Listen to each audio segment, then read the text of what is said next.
What's going on, everybody? Hopefully you can hear me. What's going on, everybody? I know it's a little bit earlier today, and that's due to, obviously, NFP and news event driver. So I wanted to get started earlier today, and we'll see how long I run the live stream for. It may end earlier, so if you can make sure to like the video, share it, put it out there, I'd appreciate it. That means a lot. You can hear me all right, correct? Just want to make sure my mic is it's good level.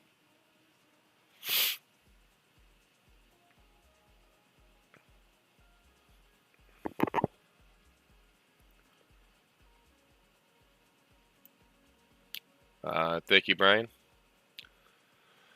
I'll just give it like maybe a minute or two more, and then I will put the charts on the screen here.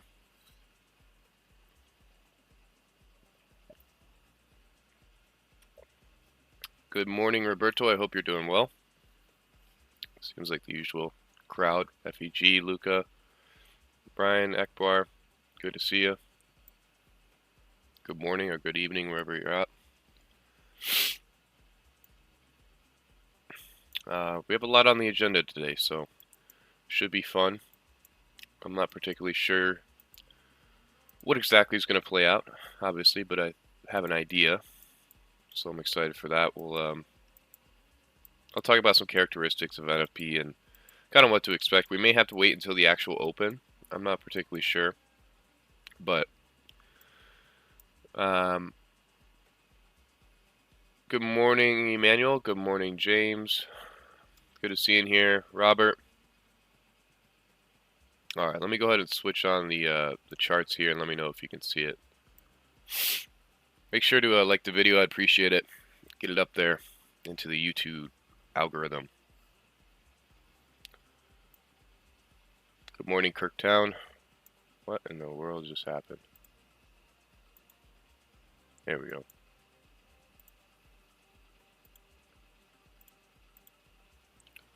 You can see the screen all right. I'll get the chat up in here. Good morning, Roosta. Hope you're doing well, brother. Did this transition yet? It should have. You can see the charts, right?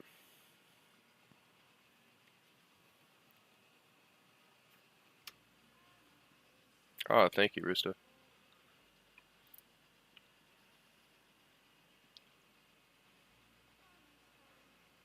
Link, good morning, brother. Good to see you. You can see your charts? Alright. I'm actually taking, currently, one of my friends put me on lion's mane. So I like to take that before my trading sessions. And I have seen an increase in improvement on focus. Alright.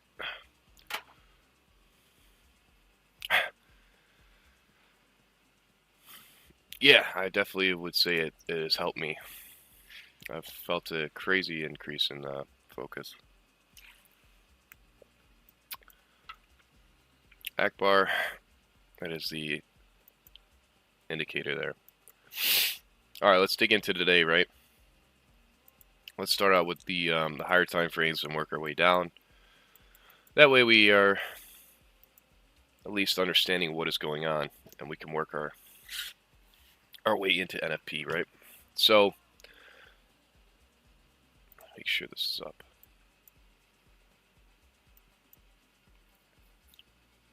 Literally got the life cycle tincture. Yeah, I mean, this life cycle, I mean, it's fantastic, man. I've never done lion's mane, but so far it's been great. So, anyways, we have a few things on the agenda today. I'm a little weary. Like, I see where the buy side liquidity is on NQ. I can see where we can take that out, but if you just look at the structure price, to me, I just don't know if we're going to be caught inside of this range. And the reason I say that is I just don't know if there needs to be more accumulation sideways before expanding higher again. It's more or less experience telling me this, because you don't typically just get straight shot movements. Like, trying to describe it in a way that would make sense. But if you've been trading for a while, to me it just doesn't seem as if today we're just going to get this large expansion higher. We may, that is a possibility, but typically there's a large part of accumulation or consolidation that happens before you just get a straight shot out of here. So we'll see. I'm very weary of the idea of NFP going into some type of seek and destroy like consolidational state. It's just what I'm kind of feeling today. We'll see. We do have this volume imbalance underneath us. Again, this is depending on what chart setting you have. If you have the adjustment on or set on, it's going to look completely different. Personally, I have set off. I have the adjustment on. It's what looks the cleanest to me and makes the most sense. That's just personally me. When you drop down into the 4 hour, you can see this very large expansion. And this is what I'm talking about, is you have to be weary of this. Is anytime you have large expansions overnight, the previous day, whatever it is, typically that can lead to consolidational or seek and destroy profiles, because if you're thinking in terms of a retail quote-unquote mindset, like what does that induce people to do? They want to chase that, right? They're fearful of missing out on this move that happened yesterday or overnight, and they want to go into the morning session trying to chase that. So I would be weary of it. I would keep in the back of your mind that, you know, we may not expand higher today. I'm not fairly confident. If I was, this would have had to slowly gravitate higher up. Not like yesterday where it was like a 1 hour candle and we just shot out of here. Because if anything, we might have just returned back into a premium. It was the same thing I was talking about here on Monday, is I just didn't know if we were going to continue gravitating higher, and we failed to take that high and just dropped lower. So I'm just being a contrarian where I'm looking at both sides of the board. I can also see us gravitating higher and taking out buy side. So to me, I'm always playing it by the evidence and what's playing out during that particular hour, especially with NFP. Do you always have the continuous contract on? Yeah. I mean, obviously when I'm trading, I have the March contract. But as far as charting, I use the continuous contract. And I have this on. We dropped down into a bullish order block here yesterday, expanded higher away from it, and then we dropped up into some premium arrays there. If you look at today, so buy side is resting above us. New day opening gap, current new week opening gap, old new week opening gap, and then this was yesterday's new day opening gap. So inside of all of that, we have inefficiency here, and then look to the left of you would be your inversion. So I'm curious today on NFP is if we want to drop down into basically this region, extend that across. It's a very large region where you have this inefficiency here on the 1 hour and then the inversion. But if I had to predict something today with NFP, I would prefer it to drop lower in order for us to go higher. That's what I'd be particularly looking at the relative equal highs here. To make note, ES did make a higher high yesterday on the close. YM almost did, and then ES is, or NQ is lagging a little bit behind. So is there a probability to go lower or higher? Let me extend this. So a probability of lower or higher if ES already took liquidity. Yeah, I mean that's the determining factor for me right now, where I'm trying to gauge, especially with NFP on a Friday, is if we are really trying to expand. I mean, if I want to bring my attention all the way back out to the weekly, we're inside of that weekly inefficiency here. But we'll have to see on a Friday. Remember the weekly profiles. Sometimes with Friday, you're not going to get an expansion to close the week out. You may get TGIF where you're expanding back into the weekly range. About 3 minutes until NFP. I don't plan on trading it. I don't even know if I plan on trading until the open, but I wanted to be here to observe it, to watch it with all of you, and kind of annotate my thoughts throughout the process. I mean, just looking at a 15-minute chart, a 5-minute chart. Let me take some of these away. This is the current new day opening gap. And I have it on there because we're kind of just sitting in it. We've been moving sideways, engineering liquidity on both sides. So I'm curious to see is right off the release of NFP is if they want to drop it into this inefficiency here. Excuse me, I'm going to have to sneeze. So I'm going to mute my mic.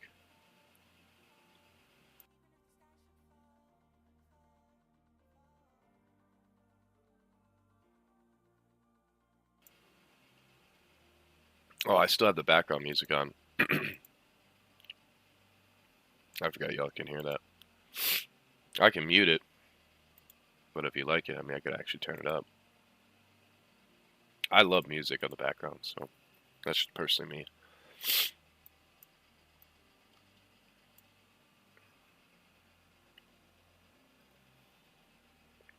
Yeah, lion's mane are, excuse me, are a mushroom.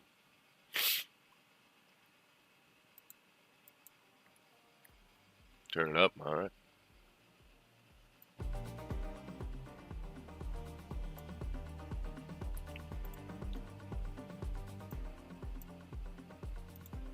Some people love the music, some people hate it, but we're gonna rock with some music today, huh?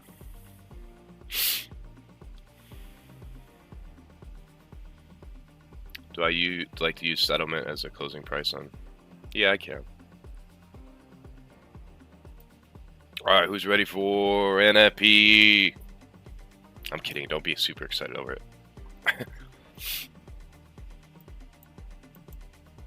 Wow.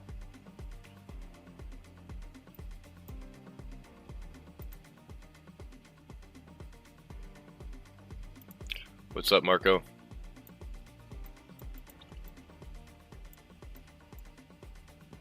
Let me get dollar index on my screen.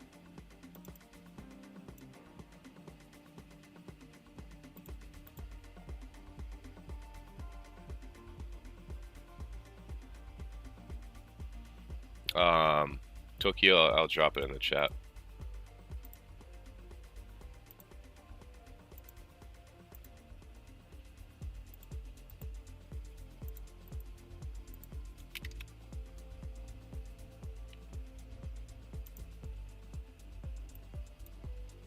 It's all I listen to while I trade is like deep house, like just something with not a lot of words, something to kind of just keep me in a flow, but not distract me, right? So, it's the reason why I don't position myself before NFP, because particularly I don't have a hardline bias, and neither should you. But I do like to watch how this opens, because typically with NFP, the release of it typically does the opposite of whatever the move is actually going to unfold. So I'm curious to see as if we get an expansion higher the rest of the day. We dug into on a 5-minute time frame this inefficiency here. FYI, just let me know if the music's too loud and you can't hear me. I can adjust the levels.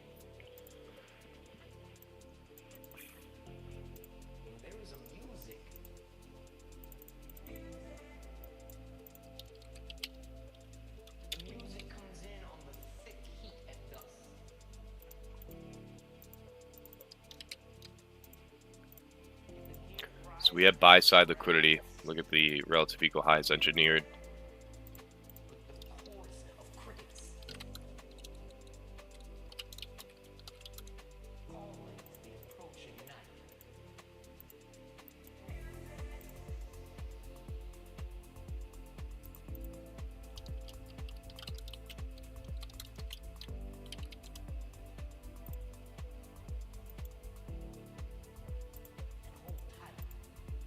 Alright, so let's drop down into, so you see how on a 5-minute we drop down into this inefficiency here, 15-minute, remember the 1 hour I was talking about, this inefficiency there with the inversion, we drop down into it, same with the 4 hour, and it's a little cluttered, but you can see the point of us dropping down into that inefficiency.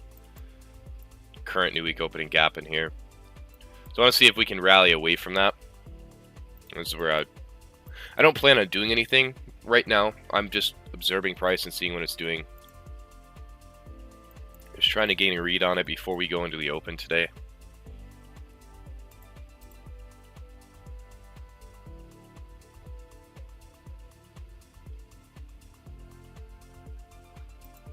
Thank you, Jasper. I'd appreciate everybody who can like the video. I know those are just tuning in, but if you can just like the video.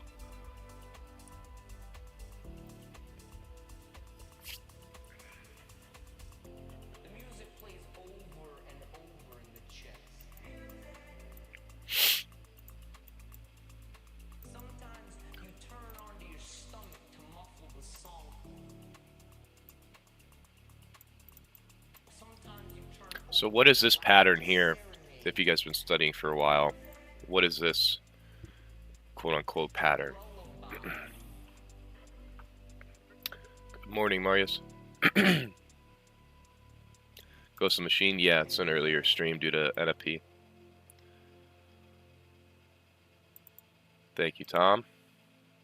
Very studious of you. Accumulation. Manipulation, possibly distribution higher, right? Same theory as if power 3. Market maker buy model. AMD, yep. Look at you guys, very studious. Chromebook trader, top of the morning to you as well.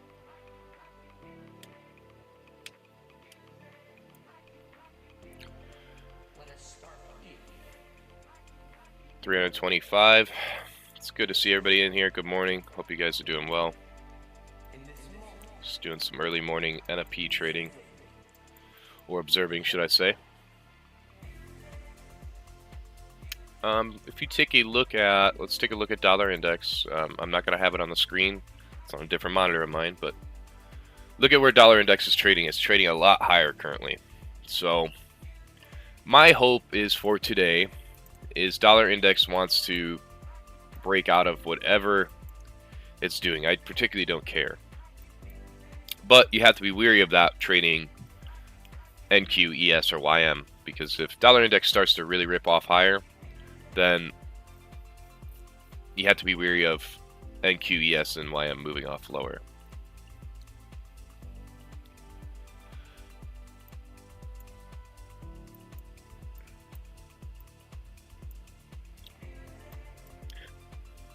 unless there's something extremely clear to me with NFP, I'm not going to do anything until probably the open, if not the silver bullet. The rules still apply, right? Regardless of news event driver, the rules of silver bullet still apply. The only reason I'm live streaming is just so we can all watch this unfold. I was already up, so I might as well do it.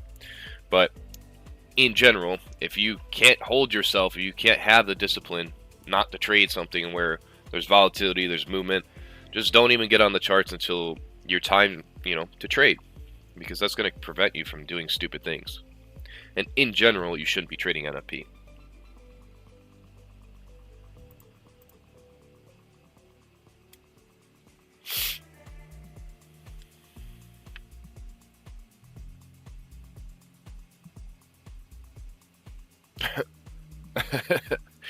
Good one. I mean, all my videos are on Ict-Concepts, so I mean every single one.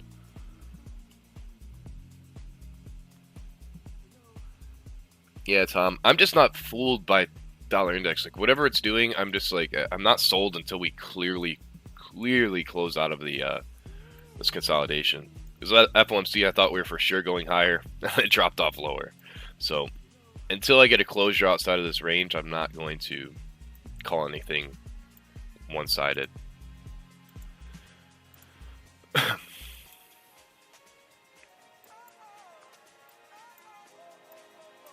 But that would counter the idea of me looking, like if dollar index does move higher today, it would counter the idea of me looking for lower prices on NQ, ES, or higher prices, I'm sorry, on NQ, ES, and YM. So it's a little bit of a disagreement in terms of relationships. So I would have to keep a close eye on it.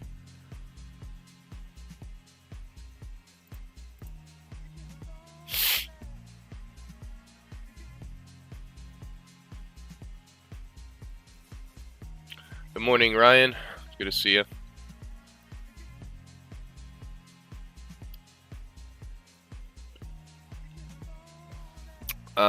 If you guys can please like the video, I'd really appreciate it.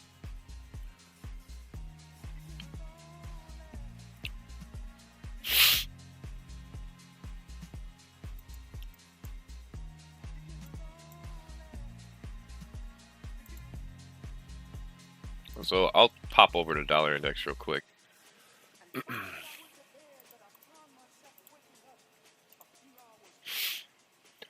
And it's just a straight shot higher. But in general, when you're looking at the daily time frame on dollar, you're inside of this inefficiency here.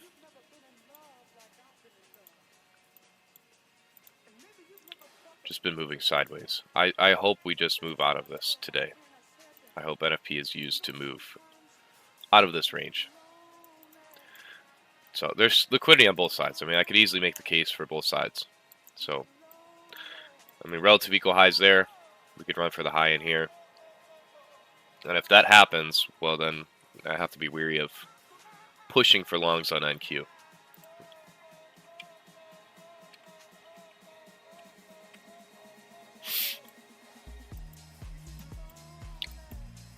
I'll just be annotating at least on NQ. Well, last down close candle in the 1 hour, and then the volume imbalance as well. So just keep that in mind. 4 hour drop down into this. 1 hour, same thing. 15-minute.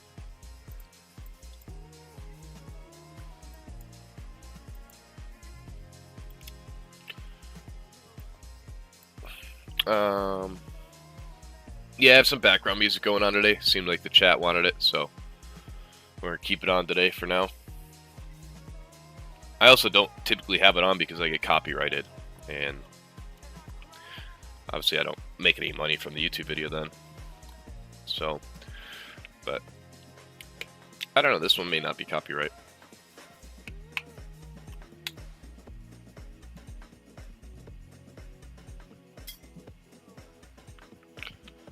The numbers tell the whole story. Tacticals mean nothing in face of outrage.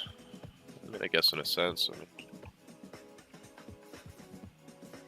is that a volume imbalance? Yep. Love from Pakistan. Good to see you here, brother. Good morning, good evening, wherever you're at.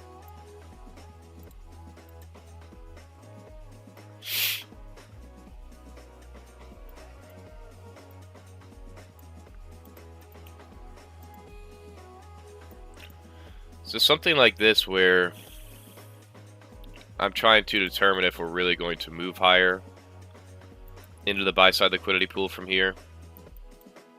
I would need some really good evidence on lower time frames that this thing really wants to move higher. I don't want to particularly pick a bottom in here. This thing could very well continue to sell off, and I could be premature on an entry in here. So it's kind of what I'm being weary of.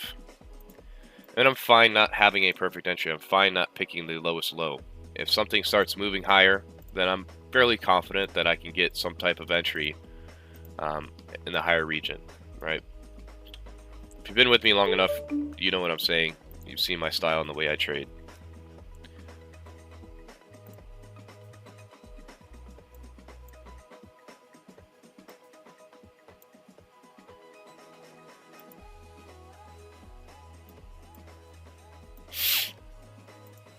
There's no RTH gap right now. We still have to wait for the open.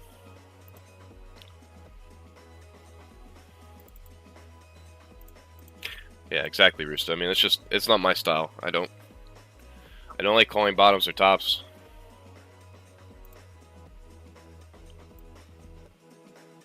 So here's that 1 hour inefficiency that we worked down into.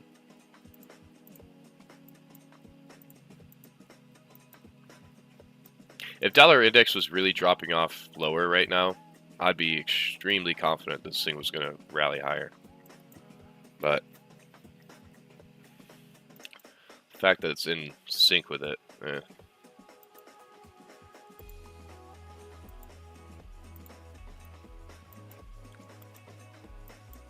And if you guys been here all week, I mean, you've seen that I've only traded 1 day so far this whole week. And these type of weeks is where I'm trying to do as little as possible, play as much defense as possible, and keeping my equity protected. So even a day like today, I need something very clear to me that I want to take a trade. I'm really behind in terms of price action. Hold on, this music's a little loud for me.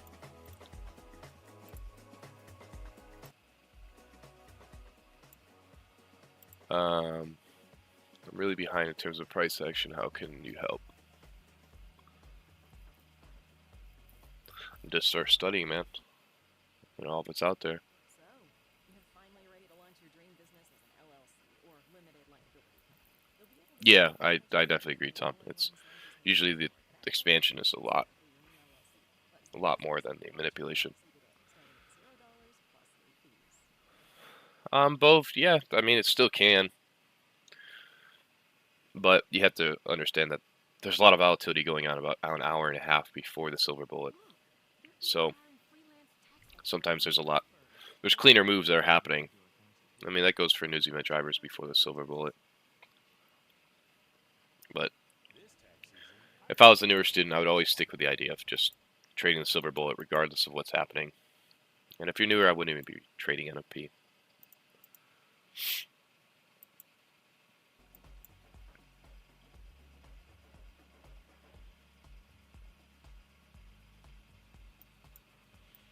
So there's that 15-minute inefficiency, digging up into the 5-minute SIBI there. Like I said, I need some strong evidence that this thing wants to move higher. I'm not just going to immediately go long in here. I'm okay with waiting and missing the best entry. I'm okay with that. Protects me. What do I think about people like Kyle and Patil? I mean, it's just the asset class that they're trading. I've traded Forex. I traded Forex last year. It's whatever they feel comfortable with. I mean,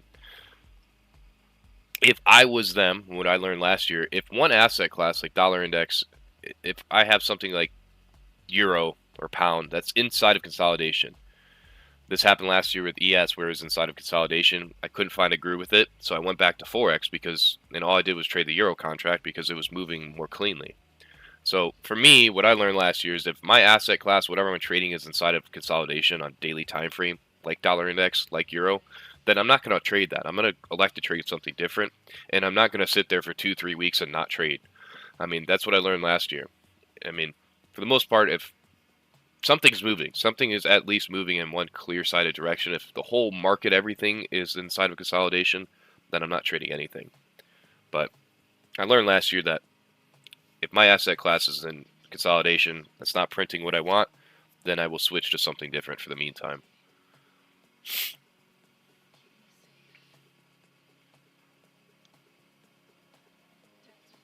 I trade the silver bullet. I mean, I have some other things as well. Ghost Machine, I mean, it's fine, man. It's the type of week that you shouldn't be pushing an account, especially as a newer trader.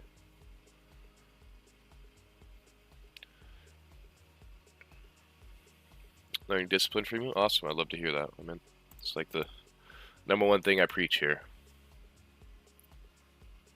If you're just tuning in, if you can just like the video, subscribe if you haven't already. If you could push me to 7K subscribers, I'd really appreciate that today.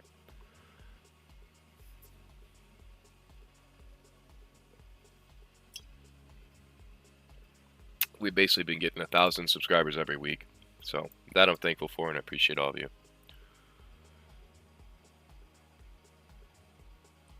TFF. TFF. I don't know the abbreviation, Jasper. I learned mitigation block from you. Alright, awesome. Yeah, exactly, bro. I mean, I could be pushing buttons in here, but I don't see a reason to do so. More or less with NFP, I'm probably going to be waiting for this open. A lot's going to unfold before the open and silver bullet, etc. Did you tell? No, I mean, I don't. I know who they are. I have no experience with them, Casper.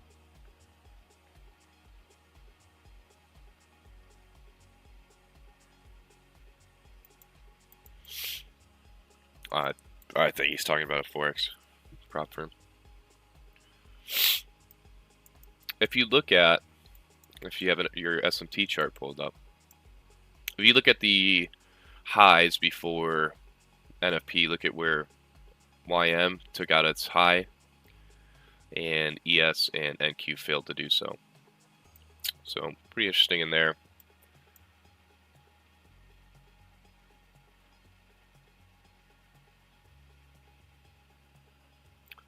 The silver bullet, your model. Yep, I mean, 90% of the time I'm entering in the silver bullet.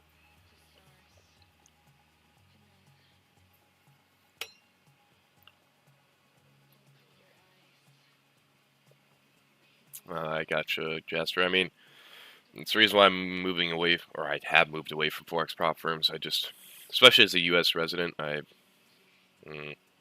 don't find that it's going to last for us. We have too much regulation, too much on us.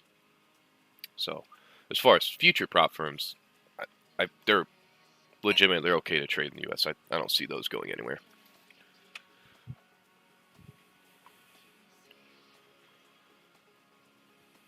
CZ, it's this one here.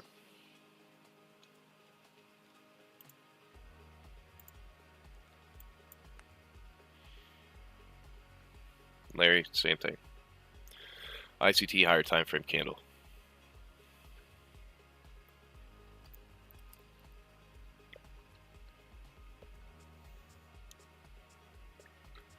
So, using intermarket relationships, even though I would like or prefer higher prices on NQ, dollar index is screaming higher. So I can't fight that idea, right? I can't fight where if you have a conflicting analysis and things may switch at the open and going to silver bullet. But as far as what I'm looking at, the dollar index is screaming higher, right? So I can't push a bullish NQ right now. That doesn't agree. That's not an agreement. If dollar index was dropping off heavily lower, then I'd feel fairly confident that NQ could reach higher today. But since that's not agreeing, And if you look at bonds, you look at yields, those are also a determining factor to your analysis if you're not paying attention to those. So bonds today so far have dropped off lower, yields are moving higher. So yields are always in tandem with dollar index, and bonds are moving oppositely correlated. So you can use those for your extra confluence, right? You're leaning on different asset classes to give you more insight to strengthen your analysis. Because if you're only looking at one asset class, you're only looking at one time frame, you have a limited field of view. You can't see very clearly. You may be able to see your model and you may be able to see some things, but to have a wide spread of knowledge and asset that you can look at, right, it's going to give you a better confluence. And that's what I'm constantly trying to teach all of you, is to look at your SMT, to look at dollar index, to use bonds, use yields, use Forex, to gain a better perspective. And if everything's in agreement and it's lining up and they're in sync, man, that's just bread and butter, easy, low-hanging fruit type of days. And then you pair it with time and your model's there, I mean, shit, man, that's the best thing you could ask for. But when things are conflicting and they're not agreeing with each other, or your analysis isn't necessarily agreeing with what the chart's saying, that's when you have to dig deep and you have to figure out, all right, what is the chart trying to tell me? What are these factors, indicating? Those type of things are very, very important. I know for a newer student, that's a lot to take in. It's a lot to analyze. That's the reason why you shouldn't be live trading until you can find your groove and you can find that understanding of what that really means to use all of that information. Because if you just want to go in there and press buttons just because you see a 1 minute fair value gap, I mean, you're going to get yourself hurt, man. It's not that easy. You can't just go into a 1 minute time frame and just find fair value gaps and go long or short.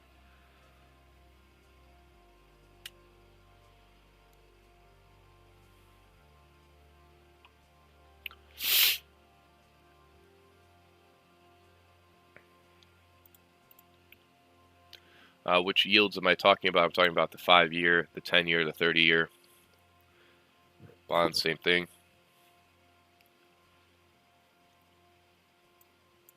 Thank you, Phil. If you're just new, tuning in today, welcome. I appreciate it if you guys could like the video, subscribe.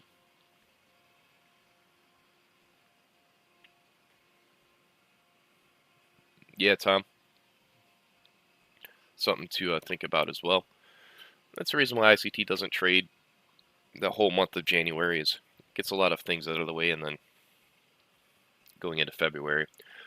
But so far January's been uniquely clean in terms of price, at least moving a lot more than typically it does. So we dug up into this inefficiency here. If you look at the whole range, almost tagged the CE of it. Not quite yet.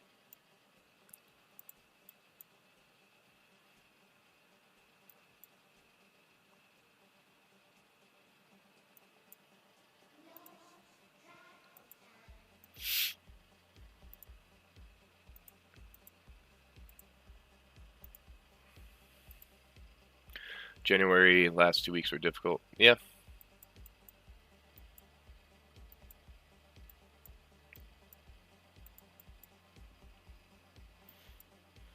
So it looks like we're really dropping off lower in here, and mainly I feel like that's that's due to dollar index. So do I have to reanalyze and be like, all right, are we really going to drop off lower today? Do I really see that happening? So I'm playing kind of the flip analysis, the flip detective, right? I was talking about being a detective, looking at both sides of the case, trying to build a case for one side or the other. And you should have a strong enough evidence, especially as an analyst. You're looking at both sides of the case. That's why I like drawing the analogy to a detective, because if I can make a very strong case for one side and I see the other side and there's not enough evidence, then I'm fairly certain in that analysis. But if I can make a case, I can have both evidence for both sides, then obviously it's 50-50. So currently dollar index is really tearing off higher. So that'd make me very weary of trying to even push a higher NQES and YM.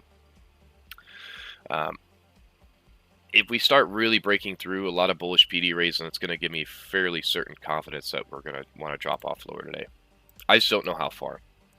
Again, if you look at NQ, just because there is buy-side liquidity above us, what did we do yesterday on that closure? That's what I was talking about at the beginning of the stream to be wary of. Is all we did was reach up into basically optimal trade entry. So just because there's buy-side above us, you have to look at the correlating assets, intermarket relationships. Dollar index tearing off higher. We printed a bearish SMT with ES taking this high in here while NQ failed to do so. So we may have just returned into a premium and we may drop off lower today. So I'm trying to make a case. I'm trying to study both sides. It's the same thing I was talking on here on the daily. I can't see this thing just tearing off higher. That's personally me and the way the structure and price looks.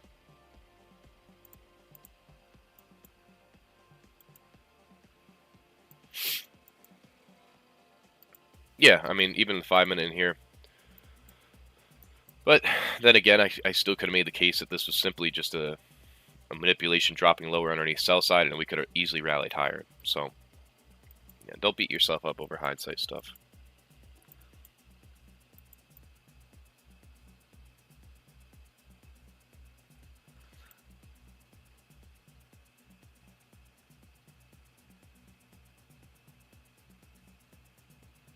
David Chandler, I really appreciate that, brother. I think I remember you. I appreciate that. It's cool to see people from last year tuning in. Although a part of me hates sharing. Why do you hate sharing, man? You want to keep it to yourself? Like ICT. Good morning, Oki. Good morning, Muhammad. Also, higher time frame breaker block is where we're rejecting from as well, based on your chart. Sure. Gotcha. Morning, Luis.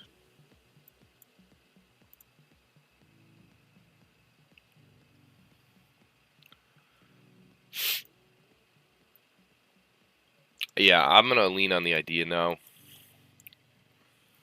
Again, with NFP, you have to be very careful. You have to be very, very careful, man. Especially with trading before the open, because a lot of things can switch when you come into the open. So, at one moment, you can be fairly certain that the open happens and completely switches.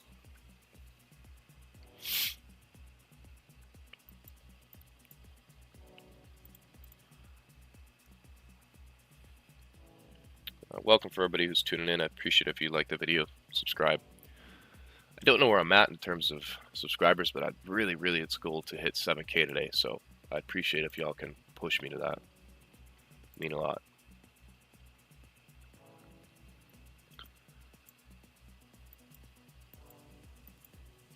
Yeah, so you can use previous days RTH gaps. I know this may be a lot in here for some of you,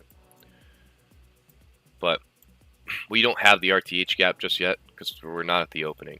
So we have to wait for about another 30 minutes until the open to get our new RTH gap, which we're trading at 17,497. 17,497 is down here. So we may gap lower today. Interesting, but that's the previous new day opening or RTH gap. This is actually yesterday's. This was Tuesday's.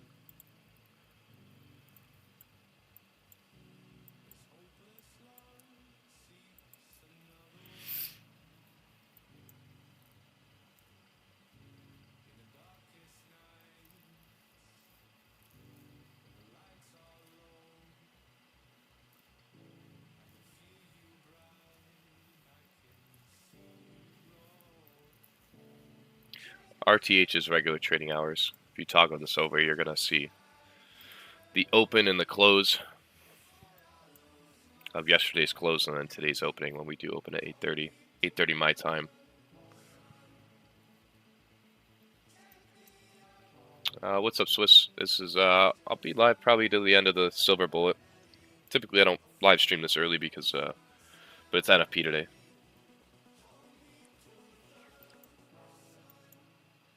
Hopefully you guys don't mind the music. I know some people hate it, but hopefully it's not too loud or distracting.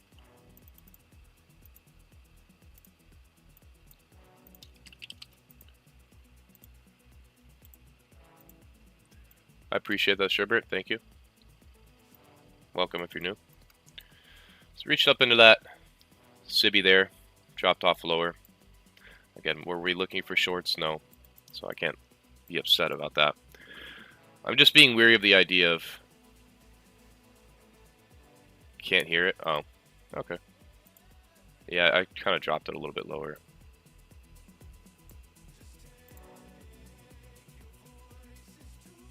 What music? Yeah, I turned it down a little bit just because it was distracting me, but I just turned it up a little bit. So if you look at just basically this range, right? If you go out to even the 15-minute, 30-minute, take this all away just so you can see it.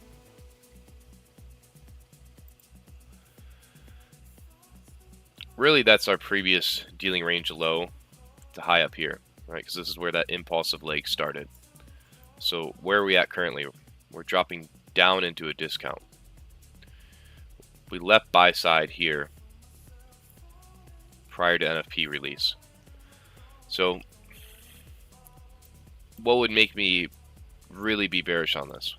Well, I'm leaning on that idea because dollar index is really screaming higher. So I can't really call longs on this. I would need dollar index to really start dropping off lower, which doesn't seem like that. So I probably have to most likely abandon the idea that we're going to run for those highs. I'm still going to keep it in the back of my mind as we move into the open. But if we start to drop near even the discount level of that inefficiency here on the 15-minute time frame, it'd make me start looking for, do we want to rally into these lows? Which, again, I don't even know if we'd want to do that. I don't know if that's enough juice to be squeezed today. So you have to be wary of that as well. Because just because there's sell side or buy side doesn't necessarily mean it's going to rally towards that. You know, there's only so much range in a day that's, you know, available. There's only so many points and handles that price can move in one certain direction on a day. So 1 hour, just it's not extremely clear to me. And we have the 1 hour BISI in here, inversion there. I don't know if I'd necessarily just try to keep calling shorts in here. So anytime I'm just trying to predict an analysis, I try to visualize what it would look like. Like visualize if this thing was to really drop off lower in the next, well, maybe next hour, or next 4 hour candle, but can you see this thing just dropping all the way lower? I don't necessarily see that. I don't know if we really expand higher either. So if I can't see something, if I can't visualize it, if it doesn't look to me personally like we can expand higher or lower, I just sit and do nothing.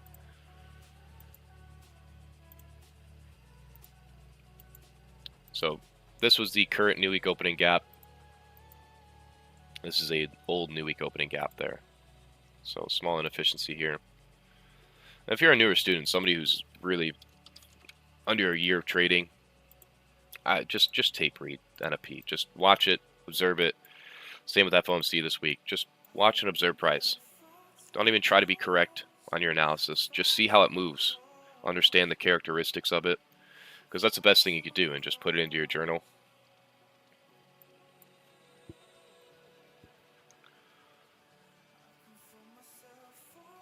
Yeah, okay, I mean, that is another conflicting thing, right? Is the higher time frame weekly and daily were inside of higher time frame bullish PD raise. So the order flow so far is still bullish on the higher time frame. So I'm not trying to basically be opposite of whatever the narrative is, but it's a little bit conflicting right now because we have dollar index moving off higher. I can't really push a long on NQ unless dollar index starts to drop off. So we just took out the relative equal highs on dollar index. This is where NFP can be very manipulative. Is from here it could very well just drop off lower, and then everything else moves off higher. And everybody was sold on these shorts going into the open, and then it launches higher. So patience is key to me in these environments.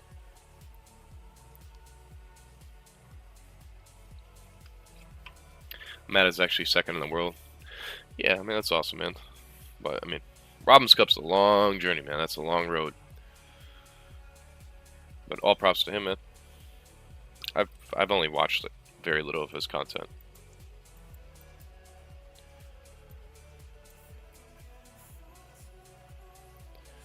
What's up? I love cooking. To be honest, I don't remember you. I'm sorry. Good to see you though. Hope you guys are all doing well this morning.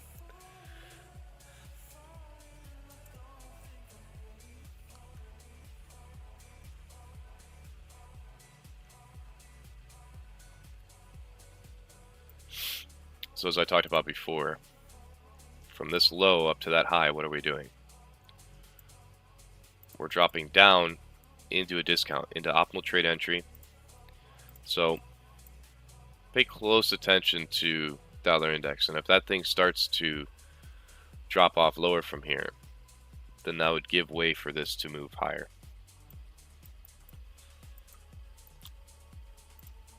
So we took out sell side here. If you're looking at 1 minute.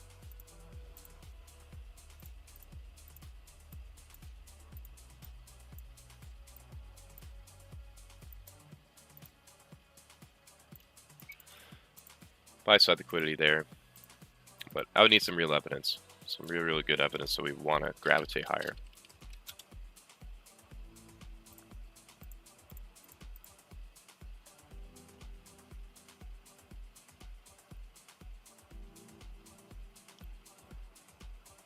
Yeah, Muhammad, very much.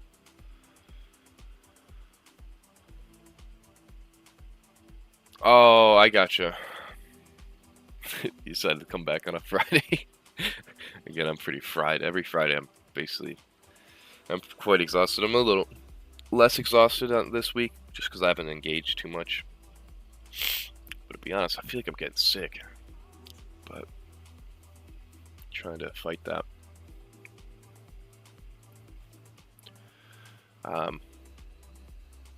I love cooking. If you ask me again, I will probably answer it at a later portion of the stream. But more or less, I mean, I know what your question was with 2022 model and how to predict it, and how to engage with that model. I mean, more or less, I tell everybody with narrative bias, how do I pick a high probability fair value gap? How do I do this? How do I do that? Just sit down with somebody who's more experienced and watch them. And watch how they engage with price, what they do, the characteristics. And over time, you're going to see what a high probability fair value gap is, what narrative is, what a high probability 2022 model is. I can't answer it in one video. I can't answer it in one little session. I can give you ideas, but more or less you need weeks, months, and years of sitting down with somebody.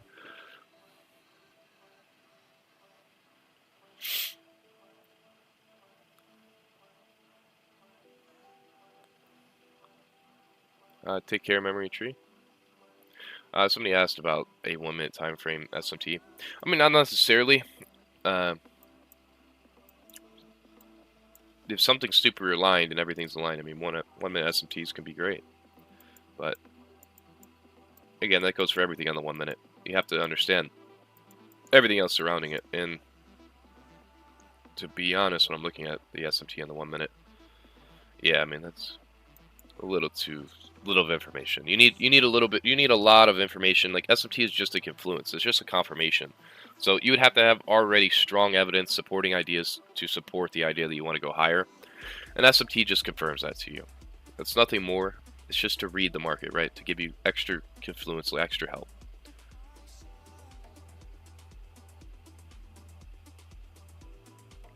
Thank you, Sal. I appreciate that.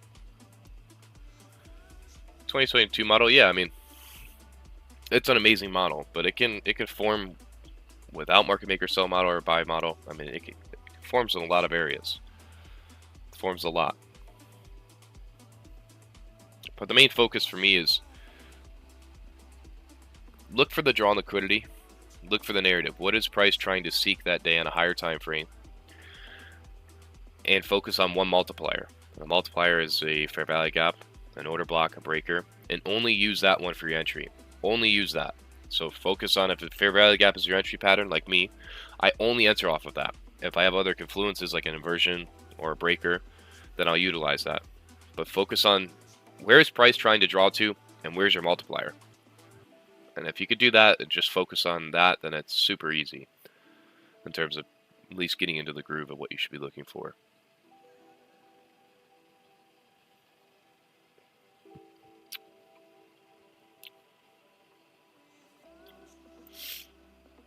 What content of ICT did you study? I mean, it's hard to say. I've studied, as a charter member, I studied core content first before I joined his charter, and I've studied everything. There wasn't anything that particularly helped me more than the other. I mean, what helps you is sitting down and, like him, he helped me by just sitting down every day, revealing price, tell me, where he ideally thought price is going the next day, and I aligned myself to that, and I watched for price to confirm that to me. 90% of the time, he was correct.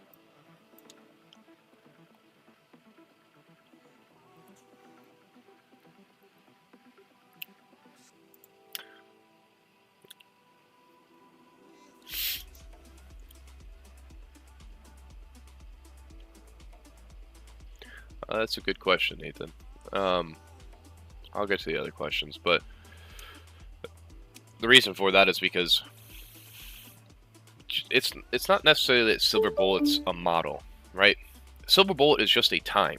There is a model that, ICT teaches for Silver Bullet, but I'm just looking at the time period of Silver Bullet because the first 30 minutes, typically for me, are harder to read after an open. They're typically manipulated. It's harder for me to get a read on it, and I took a lot of losses. So I looked at my data, and I looked at my statistics, and I said, well, I'm taking a lot of losses in the first 30 minutes of the opening range. How about I cut that out of my trading, and how about I just look at the 1 hour time period, and that simplified everything for me. You can plug in whatever model you want to work with within just that time, because time's the most important factor. It's the first element to a trade setup. Oh, Justin, you're awake. What's up?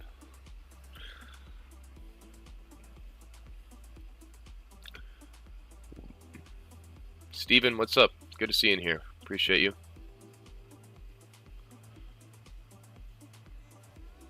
As far as the market structure shift on a 4 hour, I mean, there's a difference between a break in market structure and a shift in market structure. A break is you're breaking into, on a higher time frame, a daily, a 4 hour, even a weekly, where you're changing narratives on a higher time frame. Shifts are on lower time frames where you're just shifting underneath, smaller time frame lows and highs. There's a difference there. As far as a 4 hour, I mean, technically, there was a shift, not a break. To me, yet we'd really have to break outside of this low and that high in order to be a break. But as far as the 4 hour, I mean, again, yeah, we did run out south side in here. It's really what I'm trying to determine today is, do we want to gravitate higher or lower? Bro,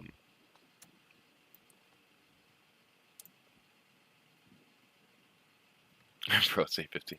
Yeah, no, I've been live streaming for a little bit now. It's because the NFP, man. Good morning. Any trading yet? Nope. Internal versus external, yeah. I mean, I'm actually creating this beginner's course, and that was one of the harder sections to describe, and it still is for me to teach, is internal, external liquidity, describing time frames and describing price action and structure.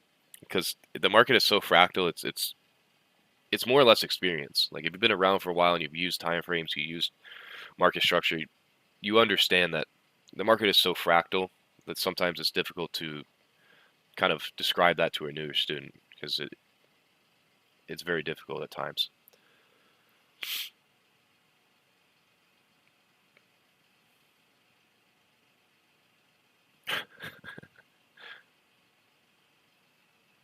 Yeah, so I'd watch dollar index. I can bring it up on screen here just so we're all in influence here. But we took out the relative equal highs, which are resting here. So I just want to see if dollar index, does it want to continue higher today? Does it want to keep reaching higher? If so, I really wouldn't be on the idea of pushing NQ higher. But if that was simply a rate above buy side, and then we drop off lower from here, because again, we're still inside of consolidation, so don't be so fast to be like, oh man, it moved higher, I'm going to keep chasing this.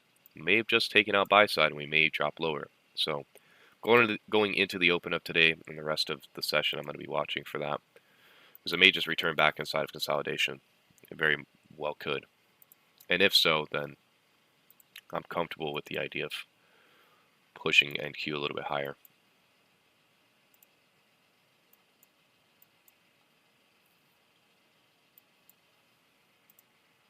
Where'd my music go? So see how we closed above this 1 minute, dropped down into it. So currently that's a inversion bullish. I'm not saying to buy there, but just reading price and getting a read on it, seeing what it's respecting.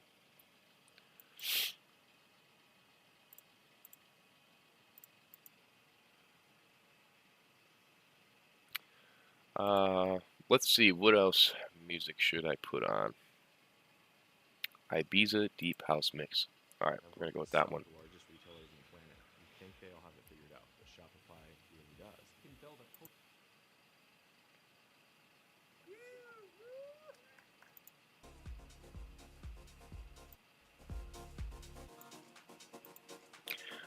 welcome for those who are new.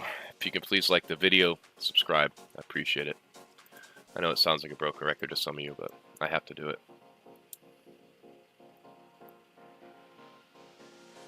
Justin, I've already been playing music that's copyright, so at this point I don't care. We were grooving this morning with a small group of people, and they were liking the music, so I've decided to keep it today.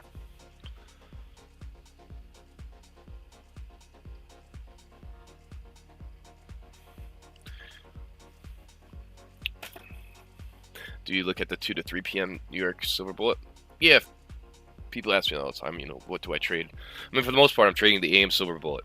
But a profile is if the AM session is consolidating, the PM session can expand, it can have more movement. And vice versa. If New York session moved a lot, then expect PM session to not be as fruitful. So, just depends on the profile of the day and kind of my schedule for the day, what I'm feeling like.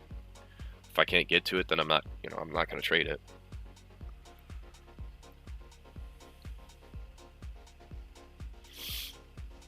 Harris, good morning.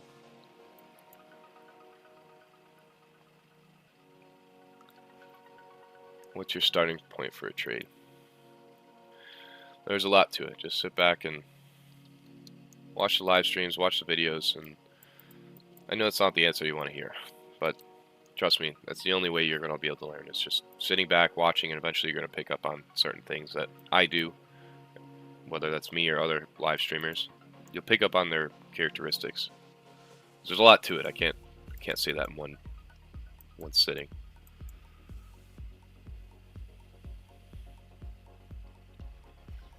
So as we roll into, we've got about 10 minutes till the open. I want to see if dollar index after the open drops off lower or continues higher. I would prefer if it did drop off lower, but we'll just have to see. To me, I'm not trying to make a decision in here, because this very well could be the low to where we expand higher to attack buy side. But if dollar index keeps tearing off higher, then this thing may drop off lower in here. So just have to play it by what price is giving me. That's why time is so important. If you just let time do the work for you, if you're unclear on price, if you don't know where price is going for a good confidence or certainty, then let time do the work for you. Let it clear price up for you. Let it make a decision for you instead of you making the decision.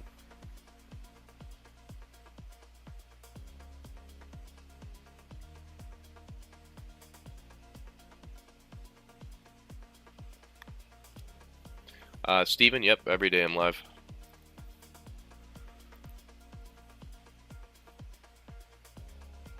How was your focus and sleep? To be honest with you, Harris, I was sick yesterday and even sick today, and I'm trying to figure out with lion's mane. I mean, I looked it up and said you could take it every day, but I know yesterday I took a day off from it, I don't know if I'm getting sick or it's from that, to be honest.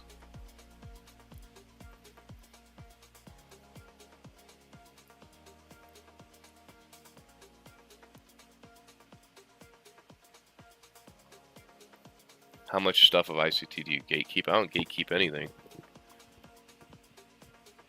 I mean, ICT's put out everything. he put out all the information I paid for, and you guys got it for free.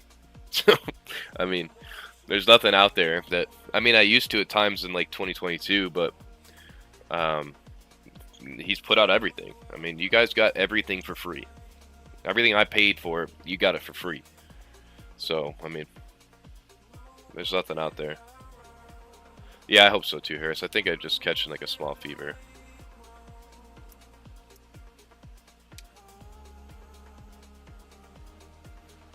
Just puking for a frame. Yeah, I don't know. I've been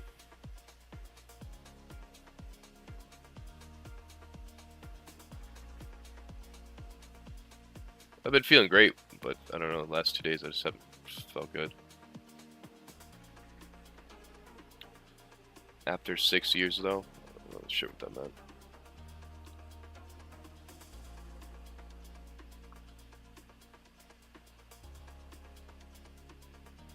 Any reactions to mushrooms in general? I mean, to be honest, I hate mushrooms, so it's a decent question.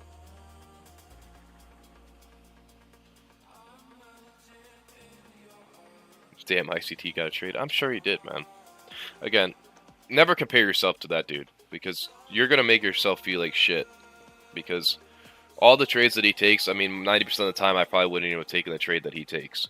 So again, with these concepts, you have to really tap into your own model and your own personality. That's why not even looking at him or his trades or his executions, I don't even do that, because it's like, I'm not going to judge myself on him. He's the one who's created these concepts, so he's probably going to be taking a lot better trades than I am. If I take the same trade as him, then that's great, but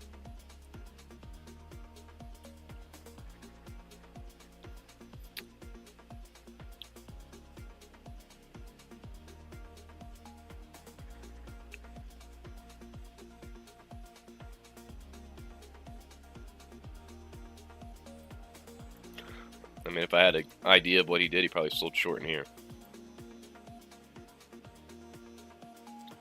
I mean, Phil just posted again because I don't see it.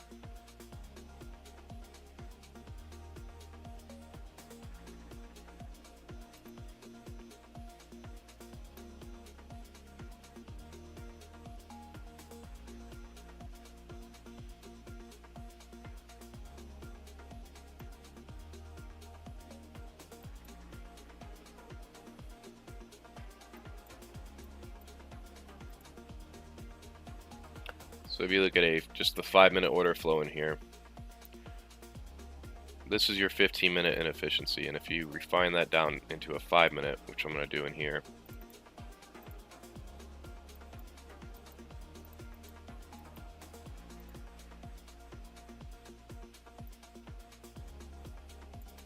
so that's your discount fair value gap there.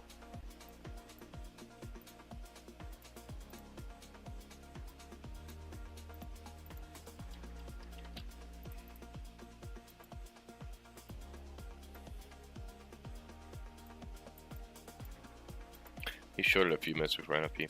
I mean, I said this yesterday, and I don't mean to bring negativity, but that is my beef with him. I know he's, you know, he's ICT. He can do whatever he wants, but per the rules and the things that he says and he guidelines students to do in terms of not trading NFP, not trading the day before, and then he'll post execution videos like that, and it makes people think that they can trade those type of conditions, even though his rules say not to do that. It's the one thing that I just don't agree with as a mentor.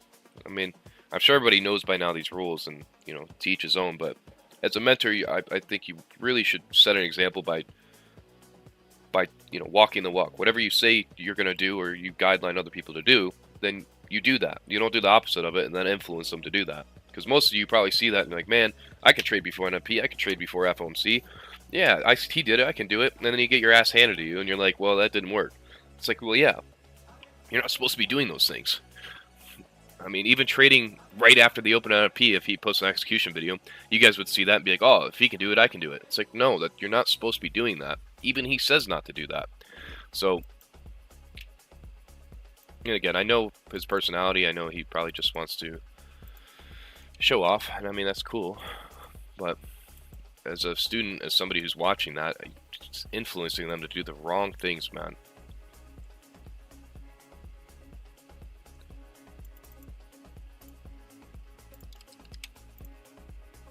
What's up, WMG? Good to see you here, brother. Good morning to you as well. Hope you're doing well.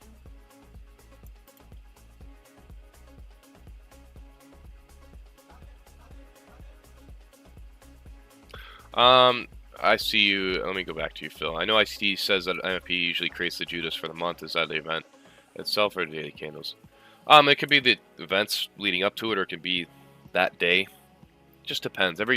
Again, a lot of the concepts that he teaches, you have to take it with a bit of grain of salt, and you have to see, all right, does this model or does this framework, is it playing out? Sometimes it does, sometimes it doesn't. It's not 100% guaranteed this is what's going to happen.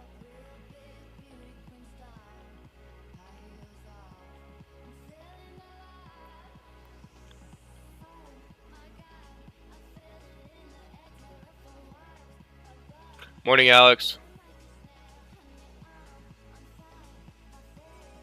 Yeah, I mean, if you've been following ICT for a while, you understand that he usually does the opposite of whatever he says, which is fine, man. I've grown to understand that he's human.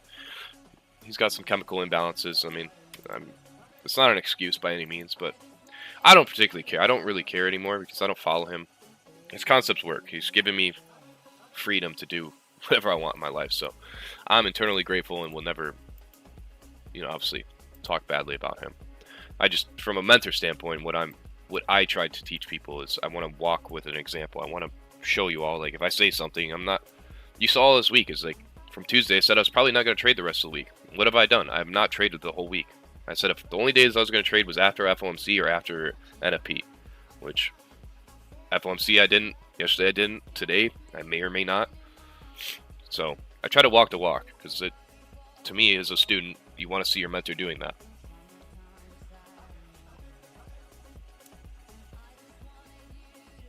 Richard the Beast, good to see you in here. WM Chris, alright Chris. No, you're alright. My name is Caleb, for those who don't know. But it's the reason my name is CJ. Questions about 100K? I mean, I'll get to that, Emmanuel. I'm trying to focus. How long have I been taking trading seriously? I mean, since the day I started 6 years ago.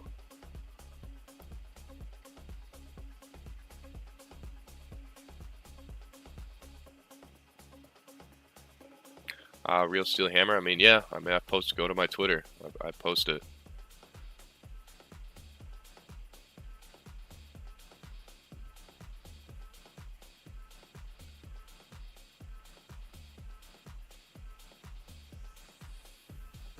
I mean, Southern, it's a valid question. I mean, if somebody wants to understand and see transparency, I have no issue with that. And again, it's the reason why I live trade, because I want to be as transparent as possible. I'm 24, Robert. Any tips on fear of losing? Well, you have to look at fear of losing is either you're not fearful of losing money, you're fearful of what that trade means to you. Does that mean that you're fearful of losing because you don't think that your knowledge is up to par? There's a lot of factors to it. Inside of Jared's book, he does talk about fear of losing, and it's all different for each person. So we just opened up here, right? So this is where I'm waiting now, and I'm trying to gather some more information.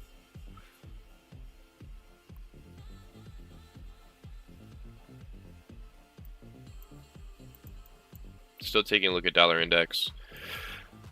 Look at ES. ES is spiking up higher. YM's moving higher.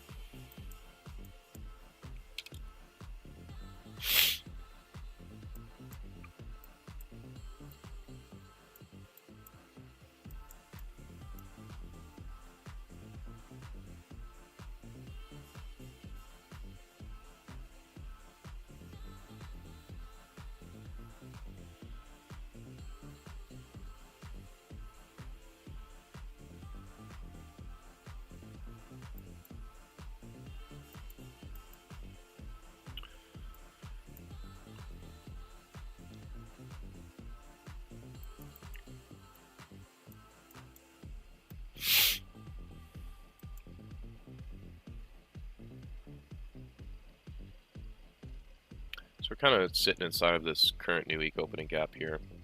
Curious to see how we utilize that. Some sell side there.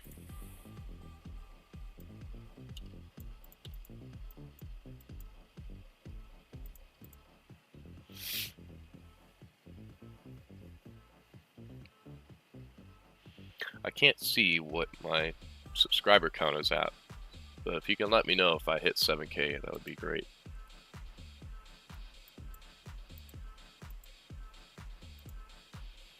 So watch how after we run the sell side here, how we react.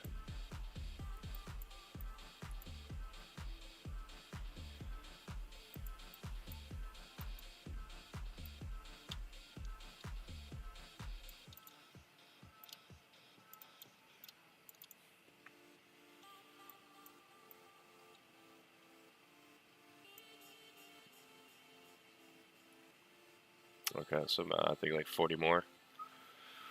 Okay.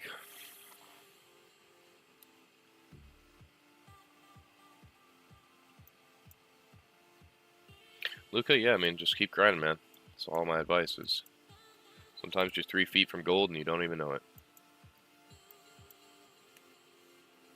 You ever seen that picture of somebody mining and they give up and the other person keeps going and, you know, he finds gold and the other person stopped right before it. So sometimes you're right there. Some people give up too early.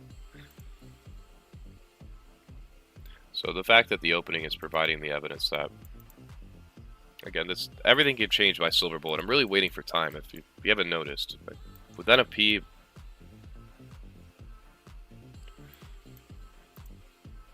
more or less time is going to do the work for me.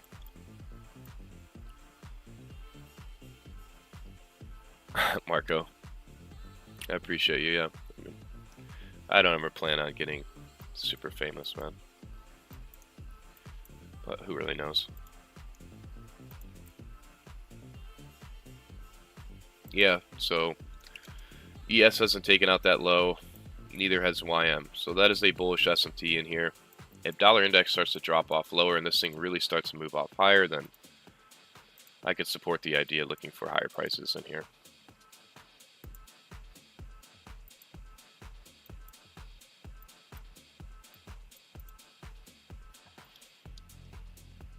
What's a turtle soup? A turtle soup is taking out buy side or sell side liquidity pool and you're moving swiftly away from it, like this. Right?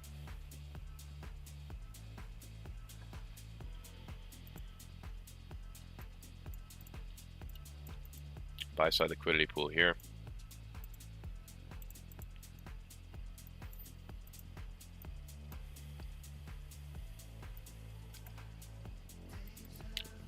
Turtle soup, liquidity raid, liquidity purge. To me, it's primarily the same thing. Turtle soup is an entry pattern per se, where you're entering in on a purge of liquidity, but I don't find that high probability. I know there's somebody out there that claims that he knows every single turtle soup and he can trade it, but I'd beg him to trade inside of a competition doing that, because I guarantee you that's not going to be easy.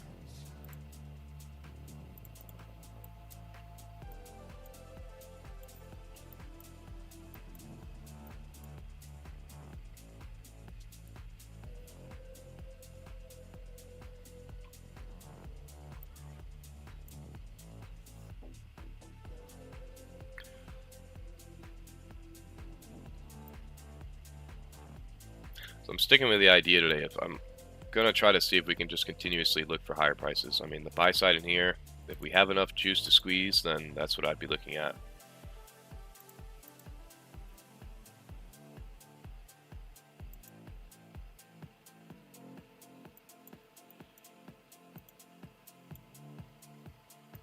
Romeo. Yeah. I mean, if it works so well, why are you not on here live streaming, huh?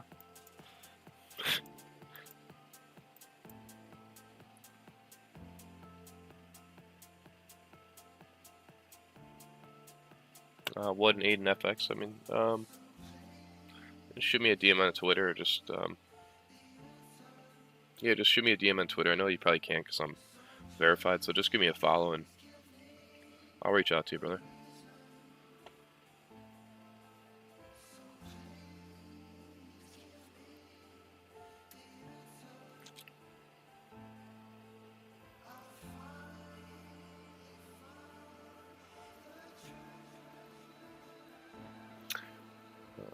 why did he call it turtle soup? I actually believe he got that from somebody else. I think I might be mistaken. It might have been Linda Linda something.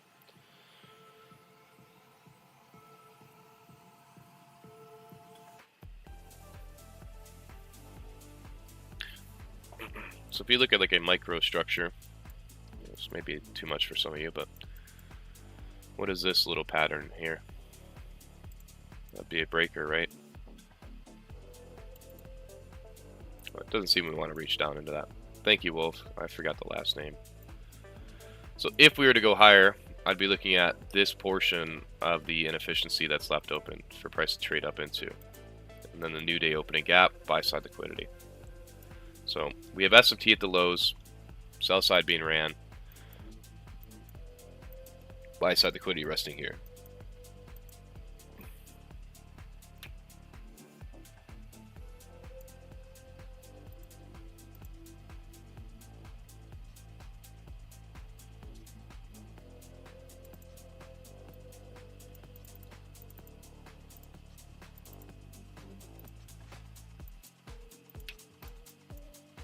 So if dollar stays stagnant and doesn't do anything the rest of the day, then I'm not going to utilize it in my analysis. So it may just be stuck inside consolidation.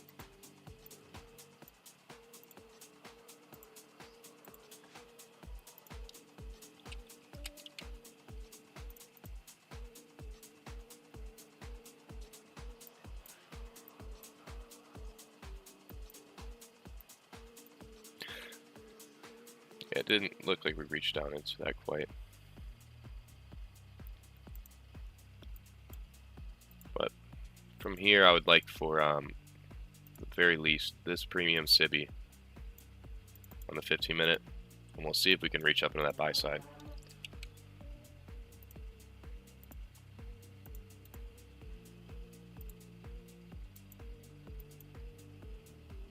Look at that old new week opening gap. Is that random? I don't think so.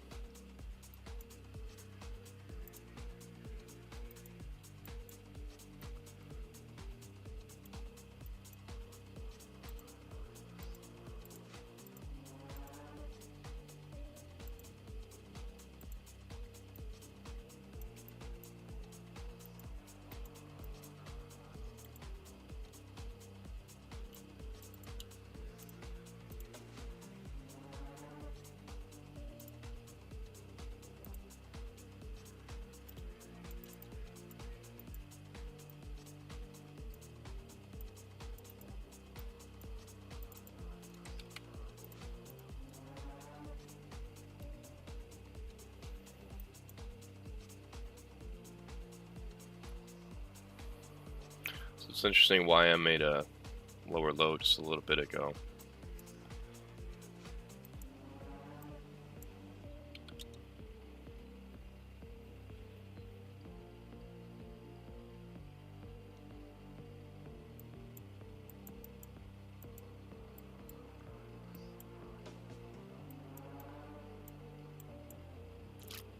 So far, I mean, there's nothing I would have entered off of. Sometimes it'd just be like that.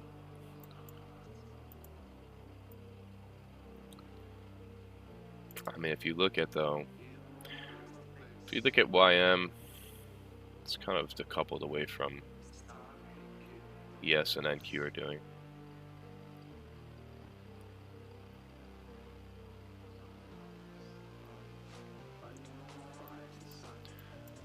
Yeah, Lonus, I mean, again, everything in hindsight, you can't judge yourself off of that. It does nothing for you.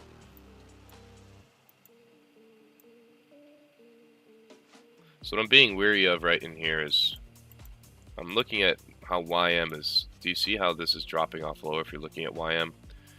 YM is dropping off lower. It's not particularly the best sign in the world, but we'll have to see. I mean, dollar index is, you have to be wary of that, man. You have to be very cautious. If dollar index really wants to move off higher today, I'm going to be very, very hesitant to want to short or continue pushing longs on NQ. That's just my personal view on it.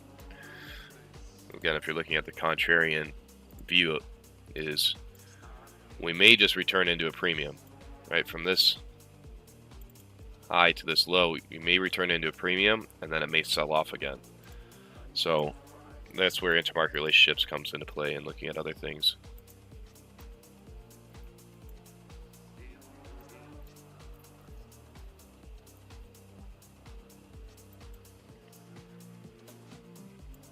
So there's still a small portion of this inefficiency that's open, right? So I may want to dig into that.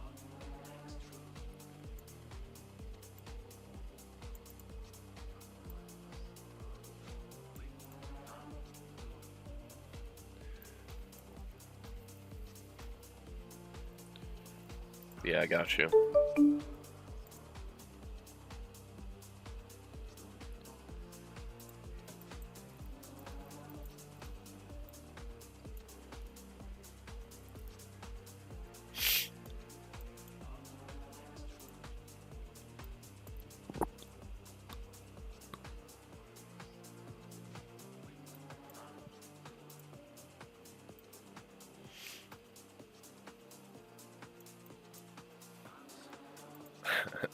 Thank you, Mohammed.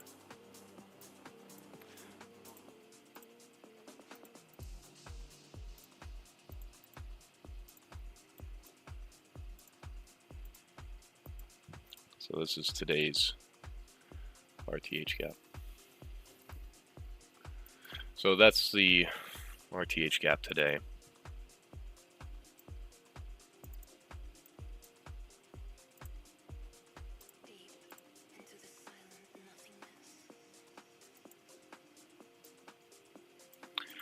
I mean, currently what I'm trying to do is read. I'm trying to stay silent right now. It's just to decision make what we're really trying to do.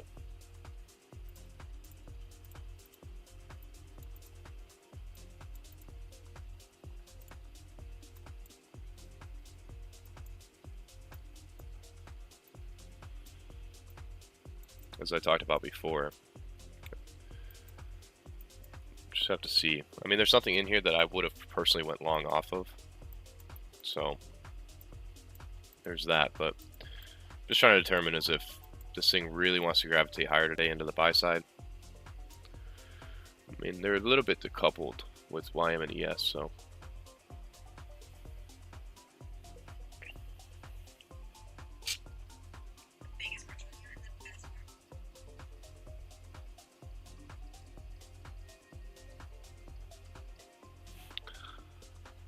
Okay, Justin. Why would you be doing that right at this moment? Makes no sense. But sure, man.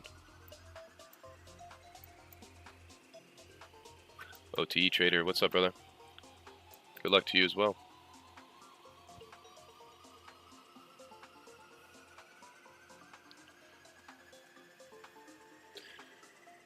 Yeah, I mean, again, you saw it with FOMC. Sometimes with moves like this is there's nothing to particularly enter into price in here for me, and I can't bitch and moan about it. I can't be upset. I can't, say, man, I got to change my model. I mean, sometimes that's what price does. The only thing else you could really improve or do is you could switch to a different, like ES. See how ES is lagging behind NQ? That's where I'd utilize ES. Am I going to do that particularly today? I don't think so.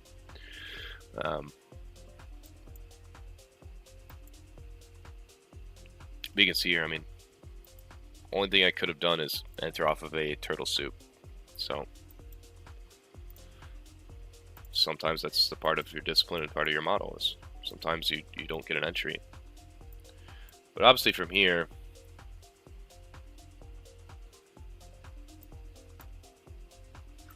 I want to see is, do we really want to gravitate towards the buy side in here? This is the new day opening gap, that orange shaded area. So we're moving into basically the CE of it.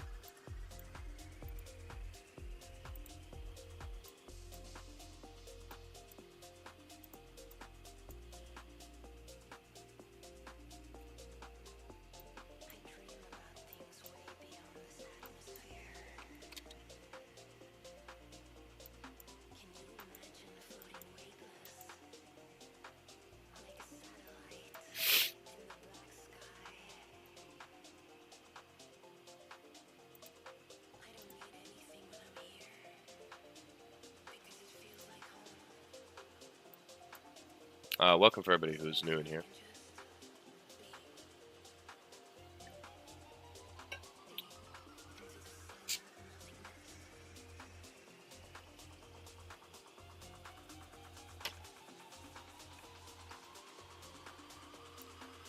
Just a rapid displacement higher.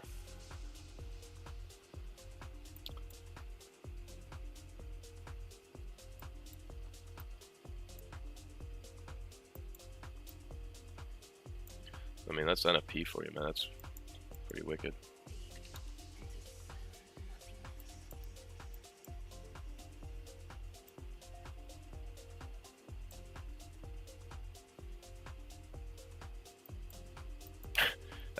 That's pretty wicked, man.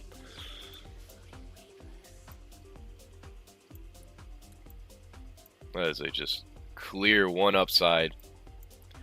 No retracements, no entries.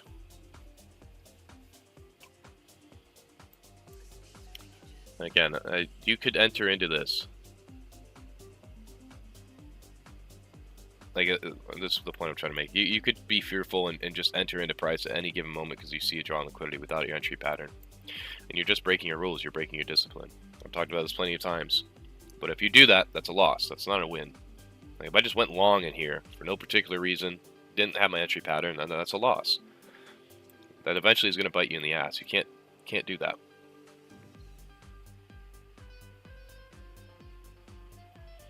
I mean, at this point in time, I don't believe this is a fake move. I believe we want to rally towards that buy side. The fact that YM is not willing to participate, though, it's just such a sudden move higher. It's a bit suspicious, if I had to be honest.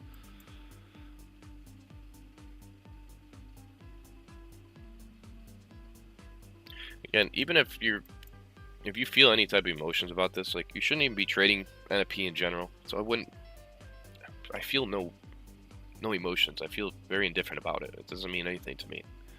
Just because price moves a lot doesn't mean anything.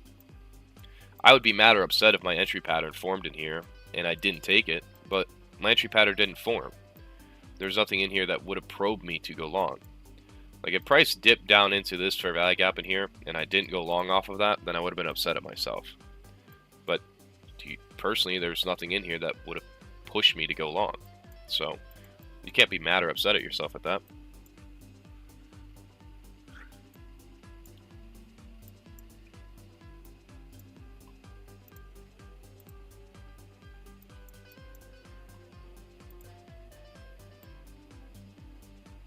There's an inefficiency here, but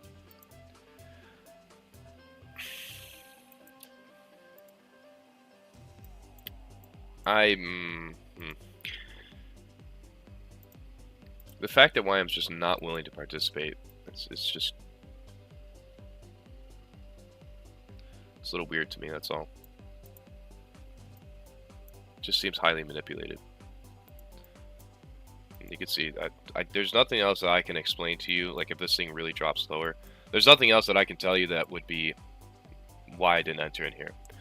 I mean, particularly YM's not wanting to join the party, and NQ made a higher high while YM and ES both haven't. It just seems highly manipulated. It's the reason why trading NFP can be very difficult, even for somebody who's experienced, because there's a lot of entries in here, but I guarantee you some of you wouldn't want to take that to go long in here. I mean, it very well could, but I don't know, it seems highly manipulated to me. So also rejecting off of this new day opening gap. I know it seems like a lot of annotations on the chart, but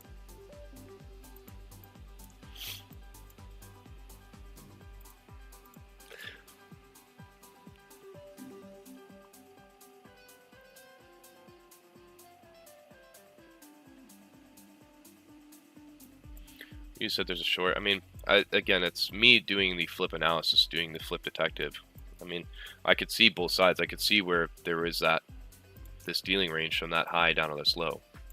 Do I find that extremely high probability? Not necessarily, because we have buy side liquidity resting above us, but I'm just being the flip side detective.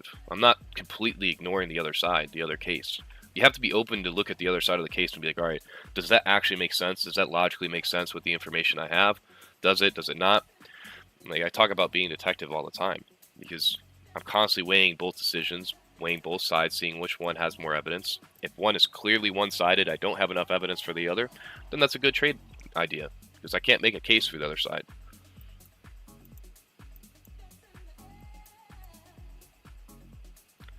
Yeah, me too. I mean, dollar index is not helping, and dollar index with it moving higher, it makes me weary of trying to push along.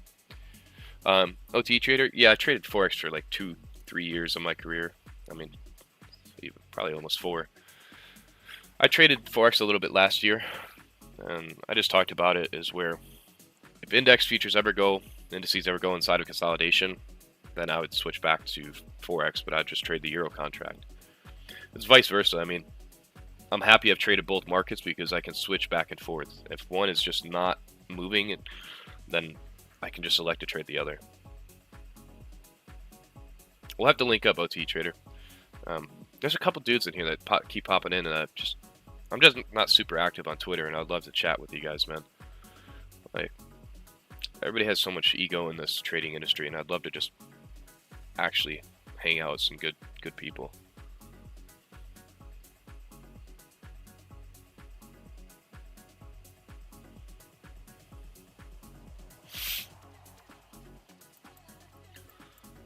Yeah, to me, all of this seems highly manipulated. So I don't know if I really want to be participating in any of this.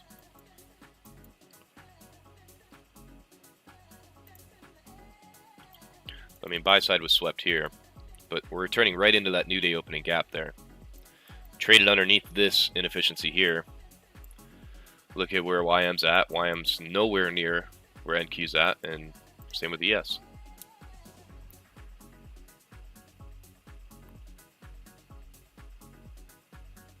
Yes, sir. Yeah, I'm WGM or WMG. I've been meaning to reach out. Just start a group chat or something with like a lot of people. I talked to some dude yesterday or 2 days ago. Shadow Trades. Seems like a really solid dude. I'm just so bad with social media, man. Like, for the most part, I just stick to myself. Because I just don't want to be involved in any drama.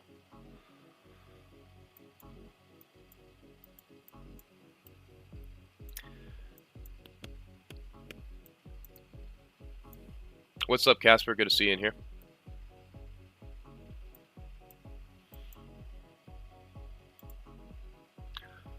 So, we're moving into this macro. We're already inside of the macro before the silver bullet. And do you see why ICT advises all of you, and even myself, not to trade NFPs? Most of you are probably going to get a lot of this wrong, especially as a newer student. So, I'm trying to at least set the example of just being calm, just tape reading. There's a lot of manipulation. There's a lot of things going on in NFP, especially FOMC week. And even for me, who's more experienced, I mean, I'm most likely going to get a lot of things wrong. As I said before, I know ICT posts, execution videos, and they make you seem like you can get in here and you can do the same thing. But in reality, that's probably not going to happen, man. You're not experienced enough to do that. Even myself, I mean, it's very difficult conditions to read.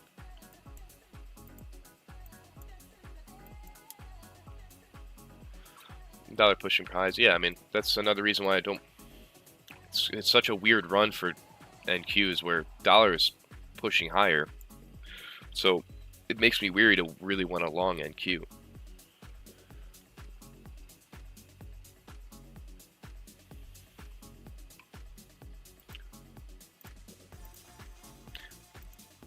So what I'm looking at is this little, because what is this structure in here? I know it may be a little too much, but you have a low, a high, a lower low, then a higher high. So these last up close candles are technically a bullish breaker in here. So I'm just kind of observing that.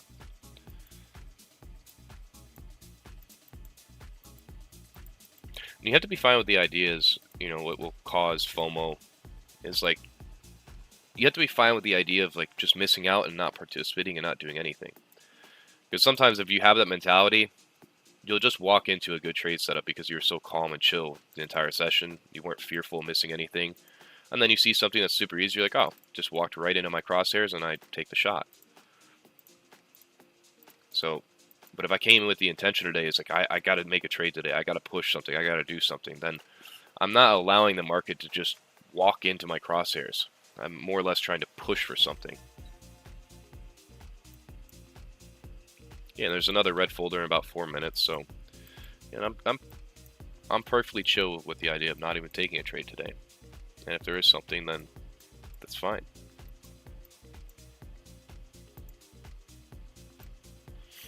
We have a SIBI in here with that orange shaded area is the new day opening gap.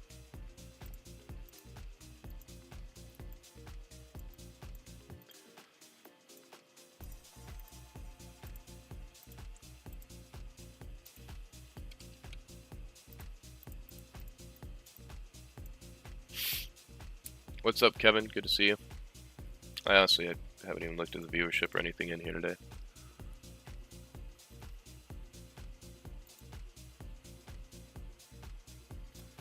So it looks like YM's starting to pick up. Same with ES.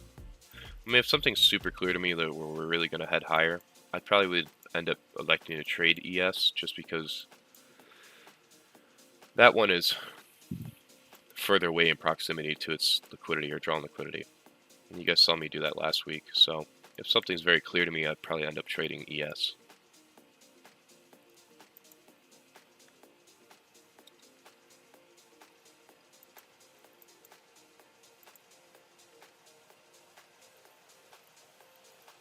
$6.97. All right. Well, I think that's 8. What is that? 20 more? 30 more? Be cool. I've basically hit 1,000 subscribers every week since I started streaming, so I appreciate it. It's really cool.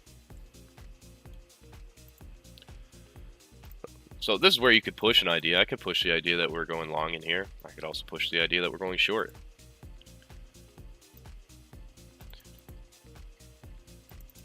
So I'm just sitting still. I'm doing nothing.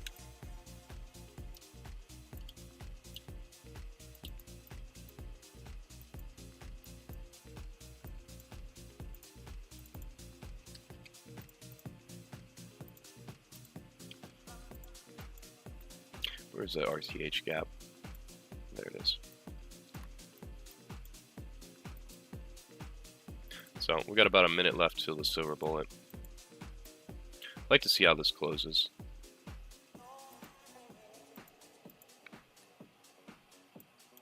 Look at the 1 hour in here. I mean, I definitely wouldn't feel safe if I was a short seller in here or buy stops up here.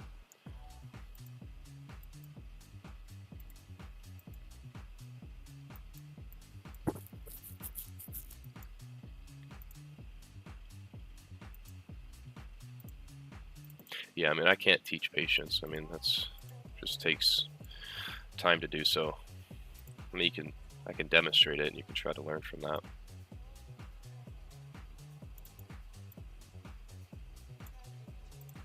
So if you look at the SIBI, the remaining portion of that SIBI, look at the closure, I guess. So there's that news event driver. So I don't know if that's just one red folder or orange folder.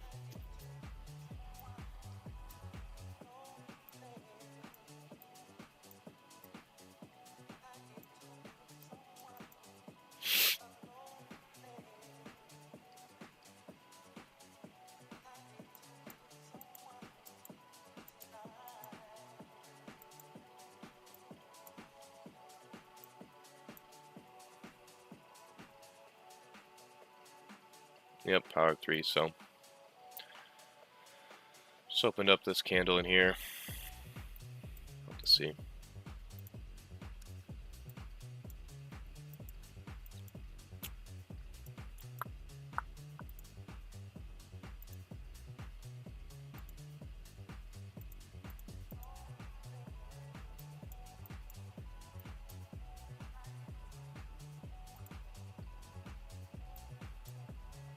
Oh, didn't mean to do that.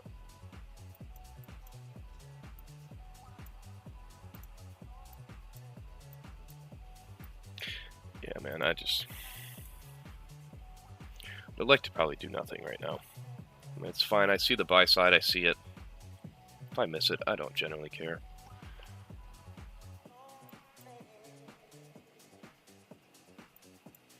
If anything, I would like to see how ES trades. And look at dollar. Dollar's pushing off higher. YM is not even near where NQ and ES is.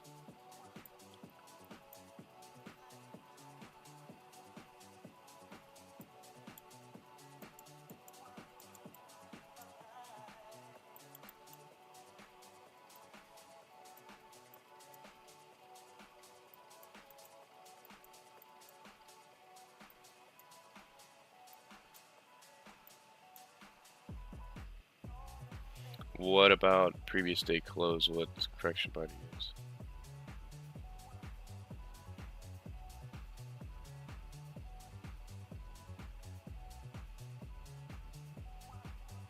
I'm not sure what you mean by that, Ali.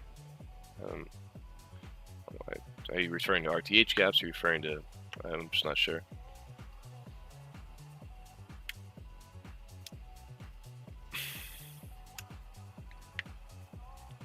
So, I mean, look at dollar index. Dollar index is ripping higher.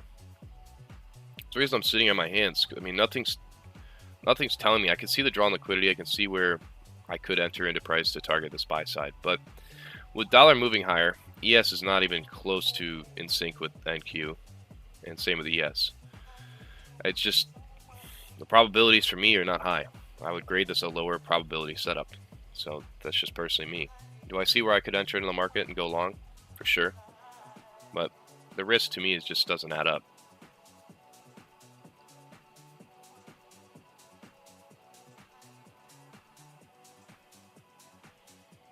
I mean, here, I would have, if I was in a long entry, I would have preferred it already to move higher from here. It's taking a lot of time to sit inside of that PD array.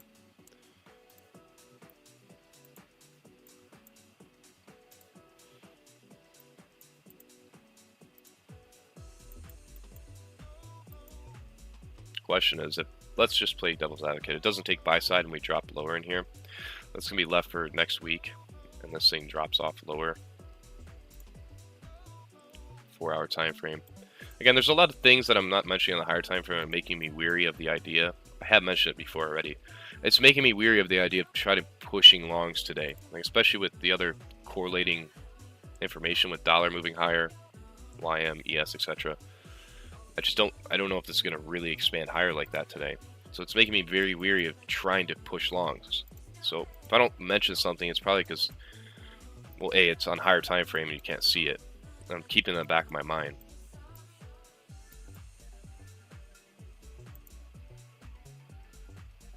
Yeah, exactly. DK, I mean, that's the reason why I'm not necessarily calling for that. If dollar index, let's play this in a perfect world.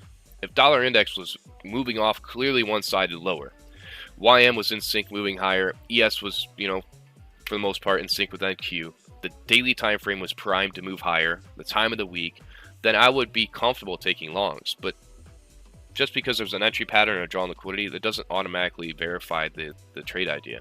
There's so much criteria that goes into a trade setup that you have to be utilizing. Every day is unique.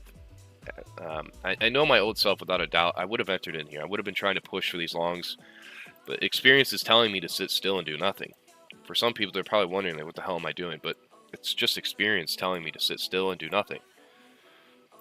So that's something you can't pay for. I can't really even teach experience. It's just time and taking plenty of losses and learning. I could have easily entered in. I could have easily been stopped out twice already today. Entering in that fair value gap, entering in on this one. I mean, but the experience is telling me to sit still, not do anything. That's personally me. I'm not trying to influence anybody to do anything, but that's where I'm at.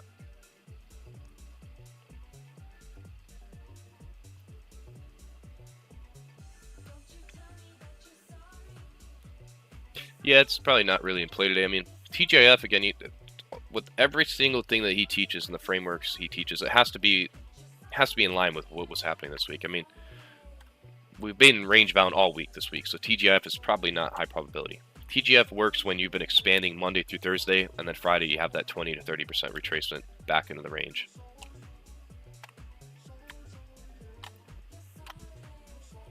Yeah, exactly, Tom. Oh, you're still here, Justin? I thought you left.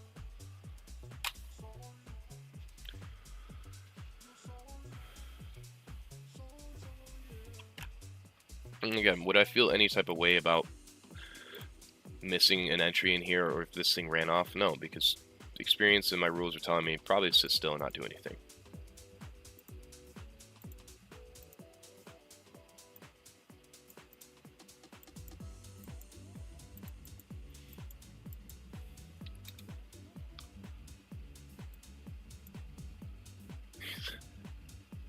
Oh, you're on your phone. Oh, I gotcha.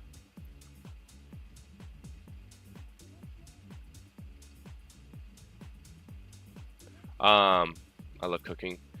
The reason for that is I view that as a breakaway gap. Because if price is extremely bullish, it should want to leave that open. If we drop down into that, I would not suspect that as a long.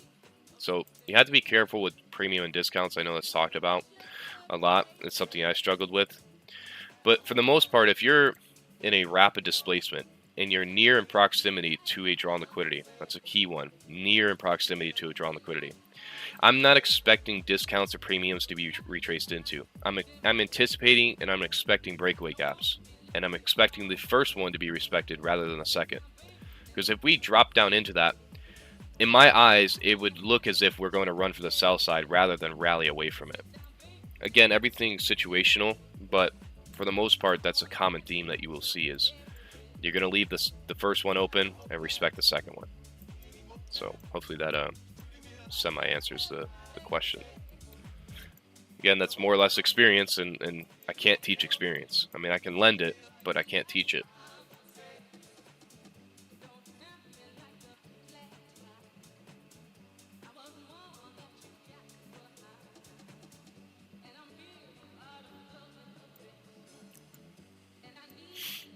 I mean, another part to that I love cooking is there's this bullish breaker here.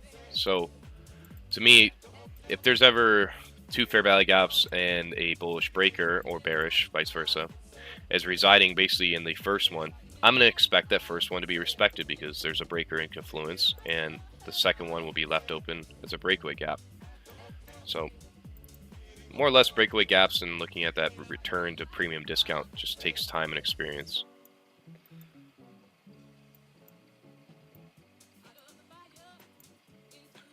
So I'm happy I've done nothing in here. I definitely could have spent a lot of my mental capital tokens being inside of these conditions and trying to push for something, and it's telling me to do nothing, man.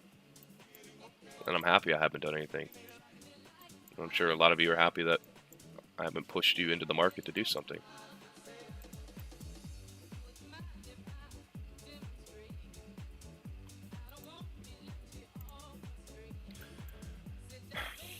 To your question, Timothy. Again, I'm using other things like if dollar index was moving off lower and it wasn't moving higher like it is right now, then I would be fairly confident in looking for longs. But I can't be confident in that when dollar index is not agreeing with it, YM is not agreeing with it, and neither is ES really. And NQ printed a new high while ES and YM haven't, so that's a bearish divergence. So you have to utilize all this information in real time in your decision making, you're weighing options, and you're seeing which one makes sense.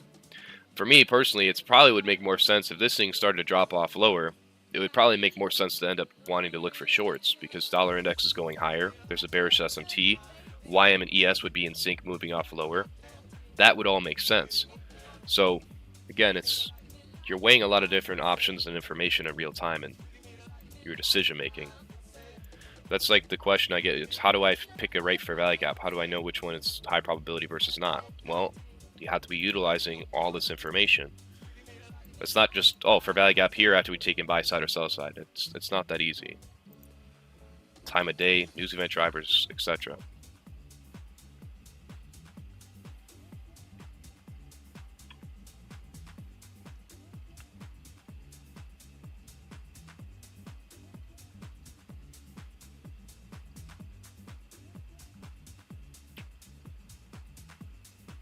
YM is Dow Jones, ES is S&P 500.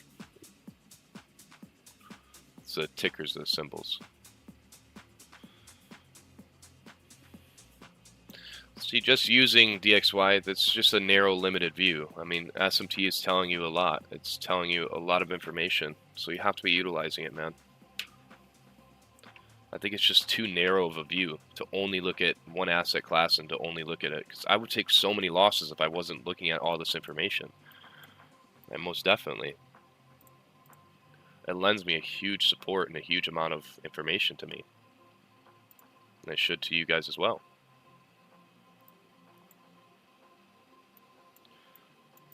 I mean, for those who don't know, I mean, I have 4 monitors up. So, like, I'm constantly looking at all this different information. Not that you need 4 monitors, but I do recommend it. It does help. Thank you. Great music. I forgot that was on.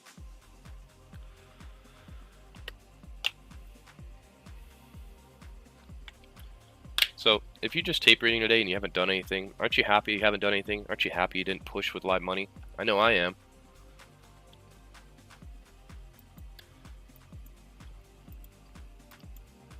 That's the reason why there's guidelines to these days and these type of weeks.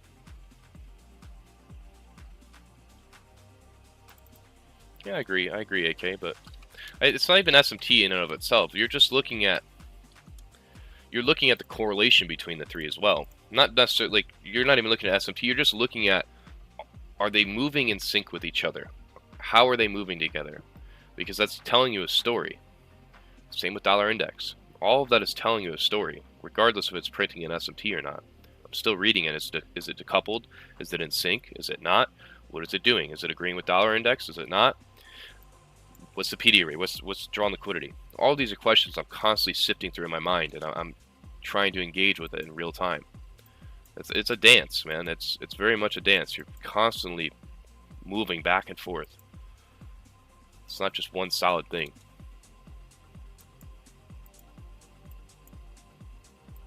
If I had to put trading in any encapsulating analogy, I would say it's a dance. Because it very much is.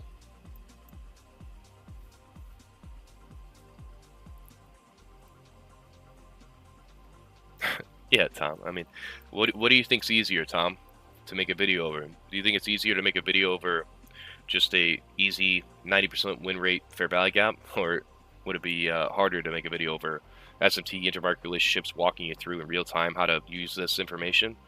Obviously, it's option A. That's the reason why people like to do it. It's easier.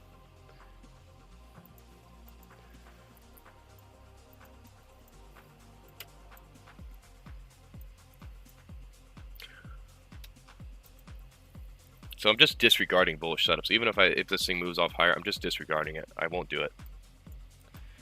Because with dollar index, unless dollar index started to show me proof that it wanted to move lower, I can't push for this.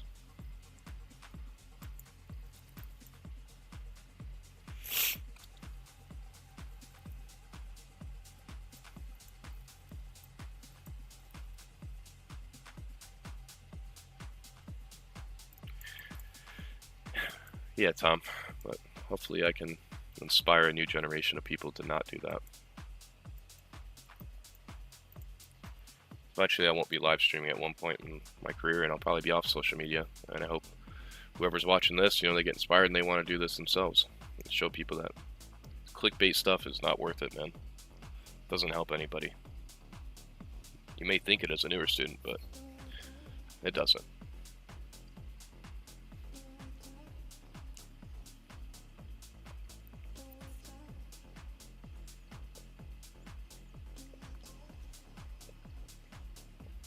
Man, yeah, I've been overplaying a lot of this house stuff.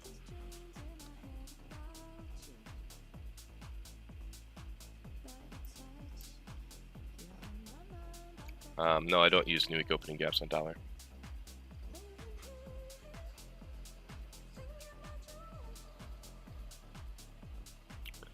I appreciate you, Tom. Yeah, everybody, if you want to follow WMG, he's a great dude, man. I mean, I don't know him personally, but I've been recommended him by a close friend, and I definitely take my friend's word, so.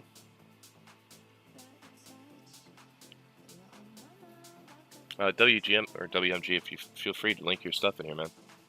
Man, I'll shout out anybody, dude. I don't care. Like, Obviously, if you want to be teaching, you want to be out there, man, I'll shout you out.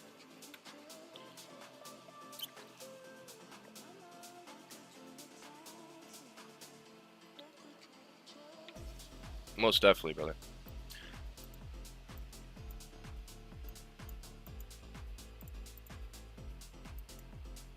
That's a good playlist.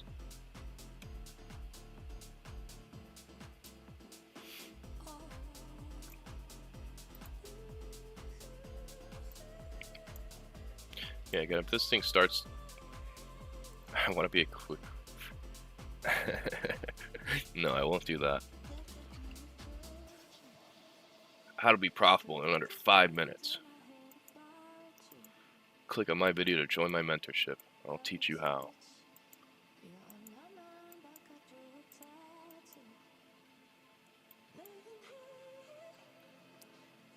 Yeah, I mean, it's just not a sync market currently. Like, the dollar moving higher, I'm electing not to do anything.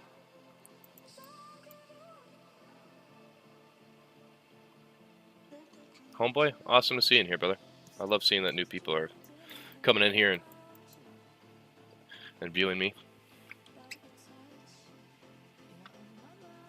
Yeah, so dollar index should be moving oppositely, and it's not, right? So it's part of my rules is if dollar index is moving oppositely and it's out of sync with it, I don't touch price. Unless dollar index is clearly inside of a consolidation and it's just moving back and forth, which it has been, but now we're starting to break out of it, right? So that's a huge distinguish between what I was doing this last week and the week prior to now. Because dollar index is starting to break out of the consolidation. It's not inside of it anymore.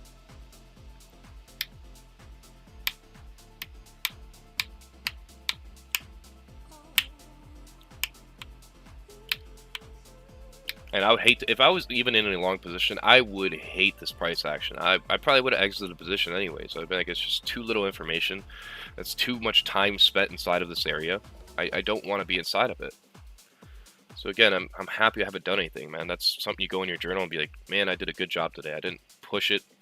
I didn't FOMO into a position. I used the rules that I have set out for myself. I did a good job. I don't trade gold, no.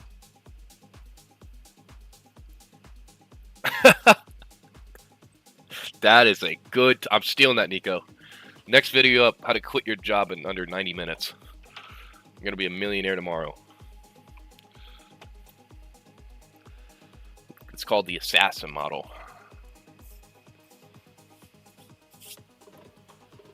Man, I could come up with so much clickbait stuff. It's crazy.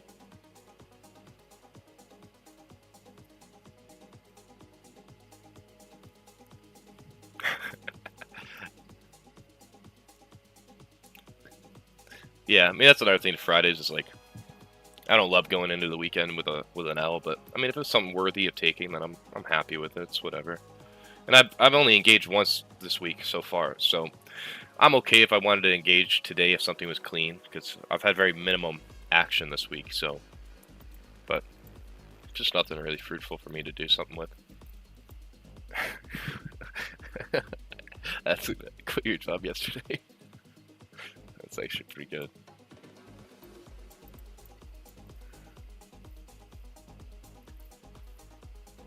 So look at dollar index in here, right? This is like, I know it's not on a screen, but I have a monitor above me that I'm just constantly looking at.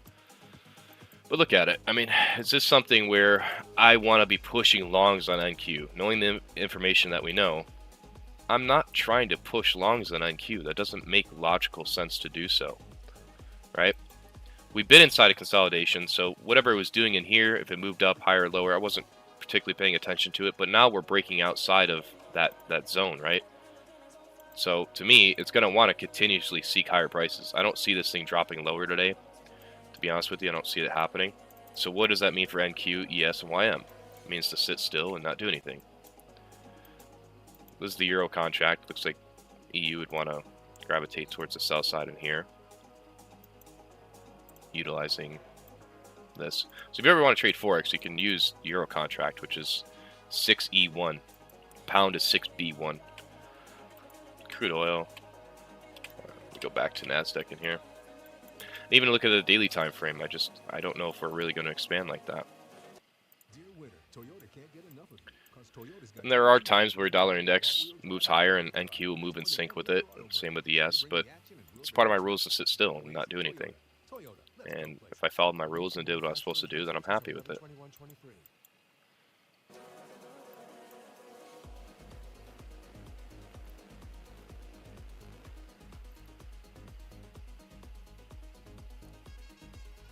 How can I stick in a winning trade?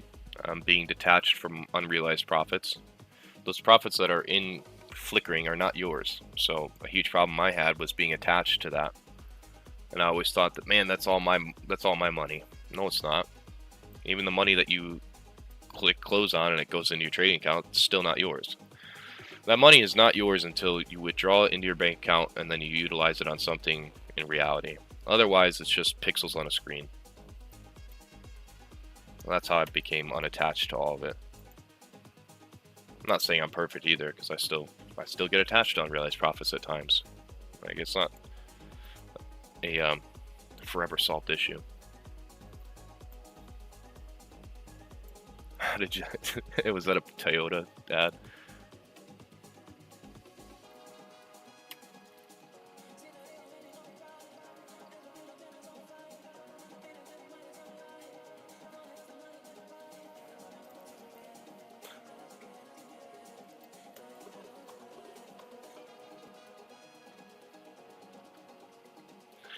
I mean, to me, this is like a wedge pattern. If you ever traded retail,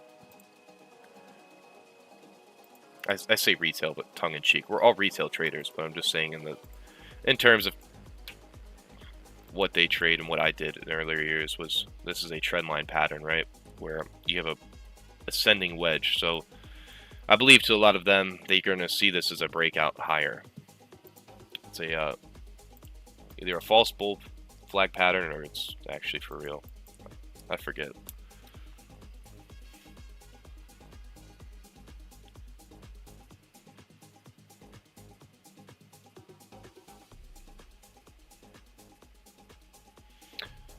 Yeah, I mean, dollar has some buy side above it on the daily chart, weekly chart. I mean, NQ can move in sync with it. My idea is if we do rally higher in here and take out buy side, it would probably end up dropping off lower, but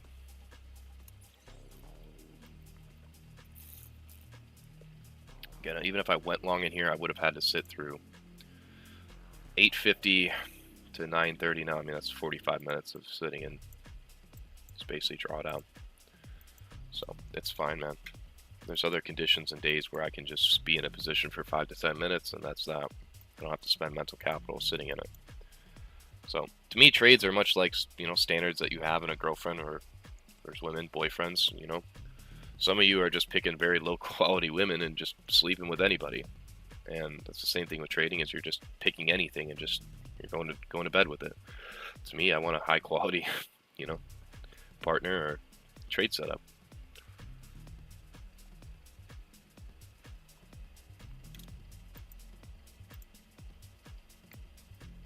So now that we screamed higher, I mean, I would like to believe that we're going to take out the buy side, but again, my rules are telling me to sit still and do nothing. So I have to obey them. I have to. Otherwise, I break my discipline and I break my rules. And I'd be more upset at myself for doing that than taking a trade in here and winning. So again, once you start to value your own discipline, your own rules over winning, that's when you start to become profitable, because you value your rules and your discipline, your trading plan more than you value profits. Arista. Yeah, I've said that before. I think, I know you didn't probably get it from me, but I think I've said that before on Twitter.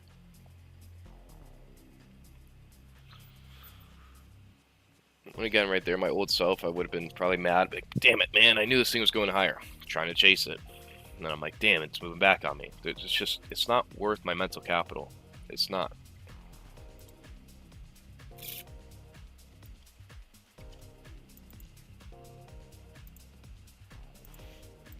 Yeah, so ES made a higher high in here, while NQ hasn't and YM hasn't. With the supporting idea the dollar index is gravitating higher.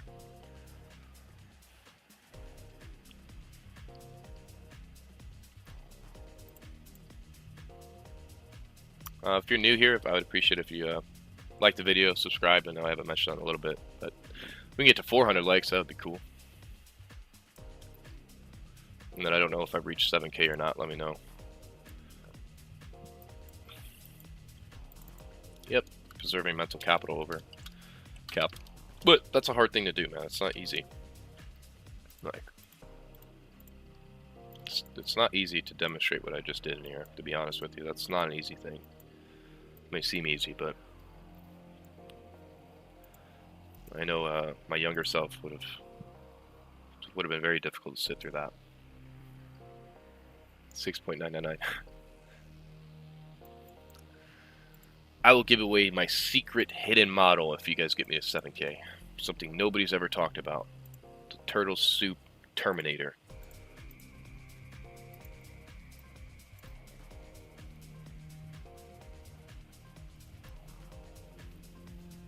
Hi PDA class shirt. Appreciate that.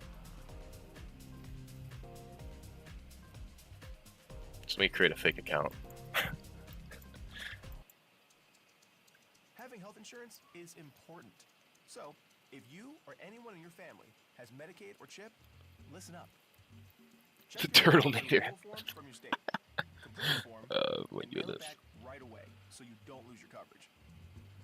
If you do lose Medicaid or CHIP, visit Put the music up. healthcare.gov to see if you're eligible to enroll in a low-cost, quality health plan. Keep your family covered. Paid for Oh, we by got the ads. Department Damn it.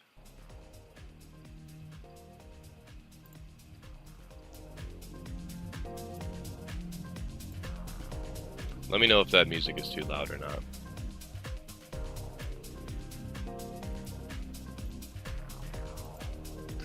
Am I ICT's son? No, I am not. I have the same name as his son.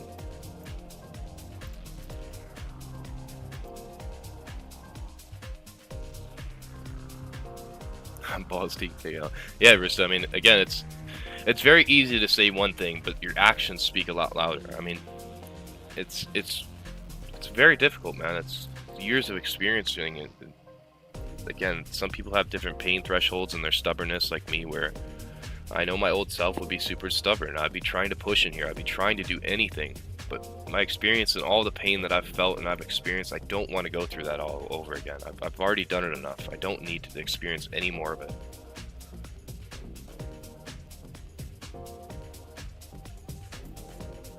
$7,000. Let's go, baby. Appreciate all of you. It's a good milestone. What was that? 3K subscribers in the last 3 weeks? I think 1,000 subscribers every week. Amazing. Appreciate all you. It's been great, man. You guys are awesome.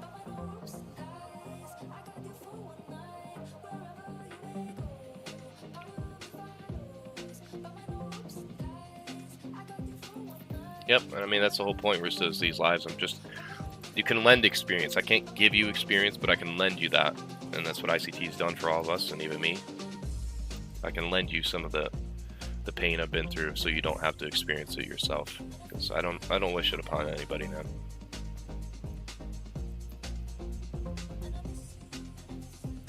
Music loud.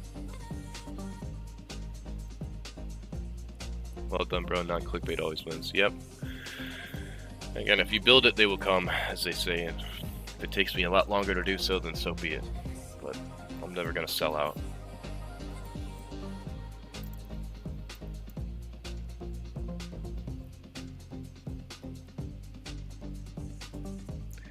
WMG?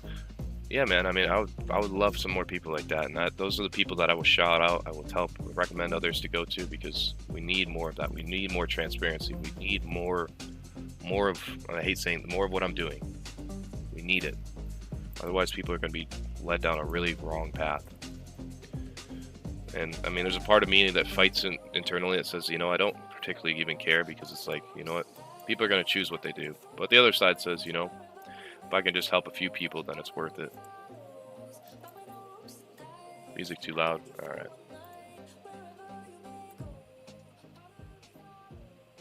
Should be better now.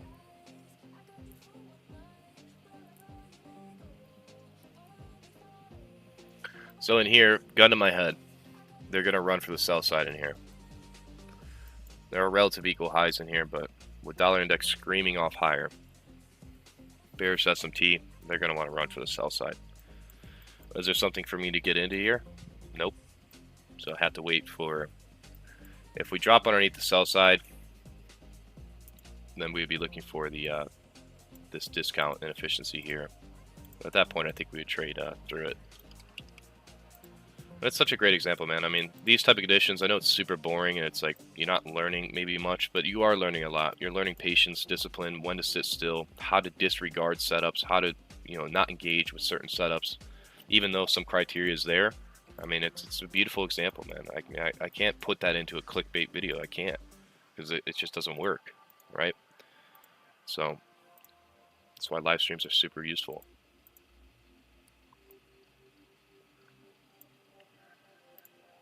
Look at the 15-minute time frame. We never closed above this inefficiency, and we're reacting off of the new day opening gap. Look at the 1 hour in here. 4 hour, we may want to come in. If you take this away, we may want to close in that wick, overlap it.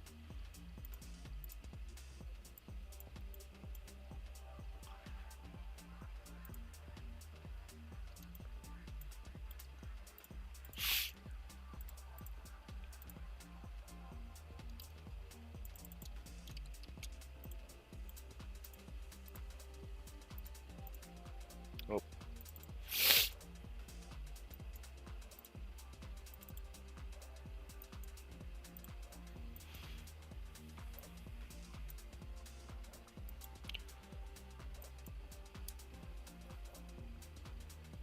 Yeah, I mean, everything's not moving in sync. It's the reason why I would favor a downside more than the upside. Even though there is a lot of buy side above us, it's like how you are utilizing intermarket relationships and engaging or disengaging. Again, it's a dance. Constantly dancing with the information that we're given.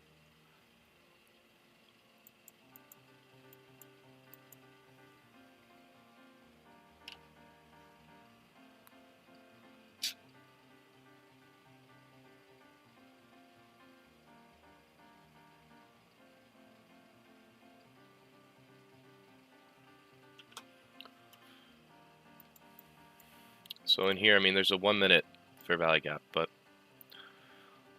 for me particularly, I'm okay with waiting to see if I get a displacement leg lower again, to see if we really are truly wanting to head lower.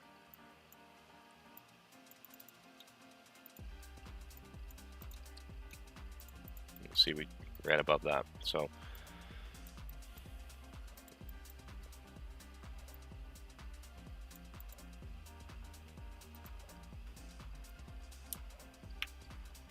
Thank you for that.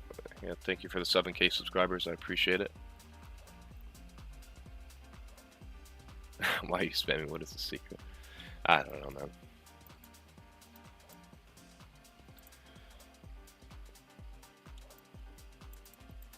Sometimes I can't tell if people are joking or not joking.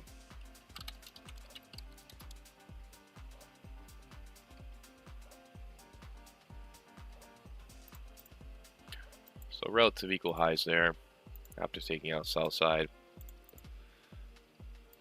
Again, with dollar index, it's hard for me to want to call for that. Only way I'd be fairly positively certain we're going to draw higher is if the 15-minute closed above this SIBI, because that's apparent. Even though the 5-minute did, the 15 minutes apparent. So it oversees that. Obviously, you prefer trading one market or two on small time frames. Do you consider trading multiple markets on bigger time frames? Yes. No, I mean, that's just my personality and my style. I'm a more or less scalper, intraday scalper. If I was a swing trader and where I was positioning, then you could trade multiple asset classes on higher time frames because you have a lot of time to decision make. But I can't possibly intraday scalp like I do on multiple asset classes. It's just too much. There's way too much information being thrown and too little time to decide.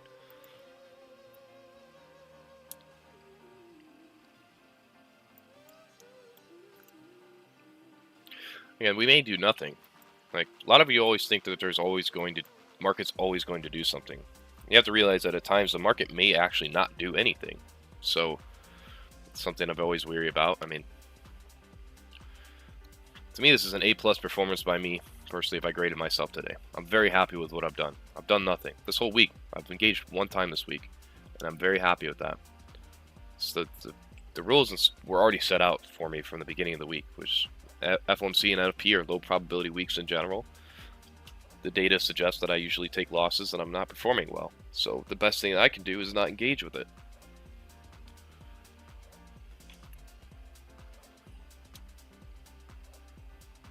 Thank you, Dom. Thank you, Kevin. Thank you, Sherbert. Thank you, Steta.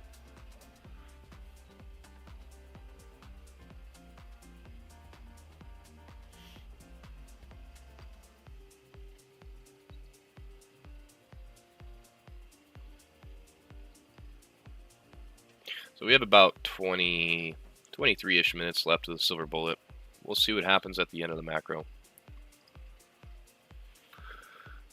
What time frame, Harris? Typically for SMT, I'm looking intraday. When I'm looking in a session, I'm looking at the 5-minute, the 15-minute, the 1-minute.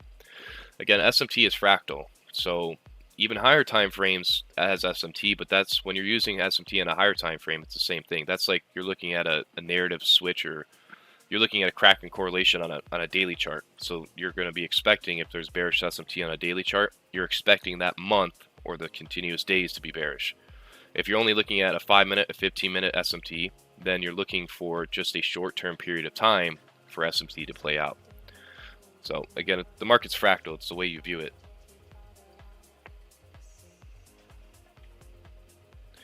ICT released NFP video. Yeah, I'm sure he did, man. I'm sure he caught a long, a short. Again, never compare you to him. It doesn't do you any service.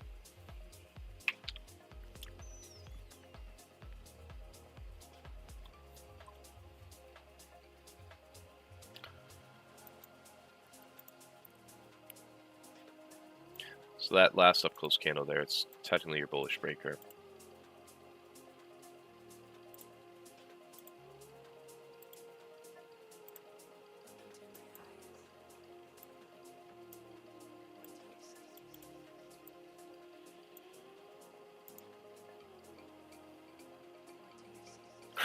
Yeah, I mean, it's still very cool to see it. I mean, the dude's a savage, man.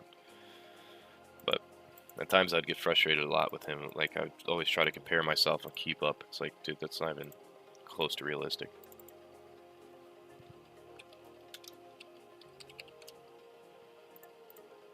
So that's an inversion once we closed above it. Drop back down into it. Expanded higher.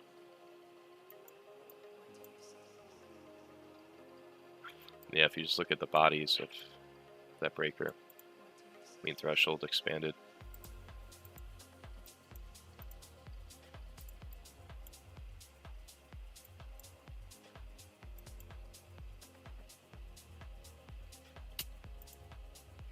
Dollar's starting to drop off a little lower, but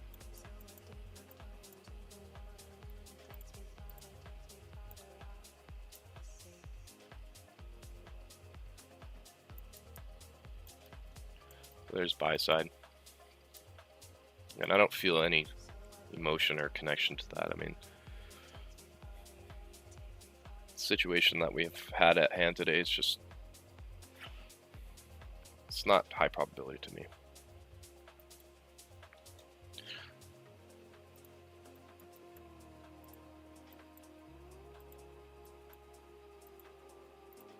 I mean, think about all the people that are trying to go long or short in here, trying to make a decision, and now they just wipe both sides.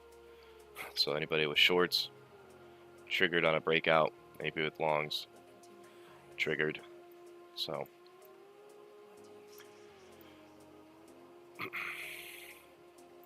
I can see in here about 7 seconds there's going to be this fair value gap that forms.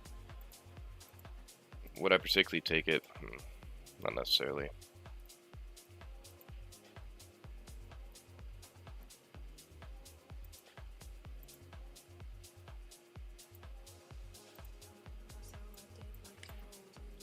I guess the reason for that is just the risk reward is not there in terms from here to there. I mean, it's 30 handles.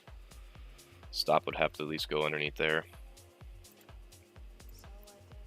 So I mean, go 1-to-1.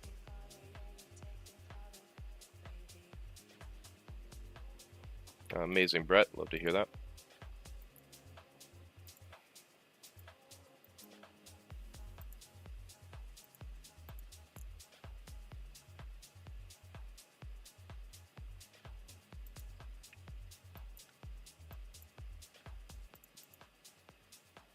Thank you for answering that. I know somebody's new here. They probably don't know the indicator, which is fine.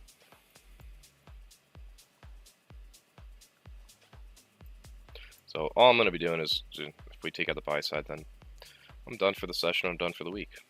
I mean, it's just, to me, I did exactly what I was supposed to do.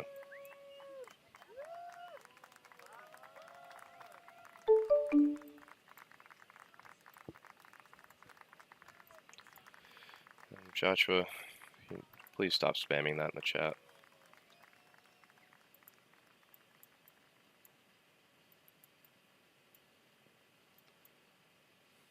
So in this situation, let's say, since NQ is really not providing an opportunity, I mean, you could look at ES as the sixth sister approach, where ES is still relatively far away in proximity away from its buy-side liquidity pool compared to NQ.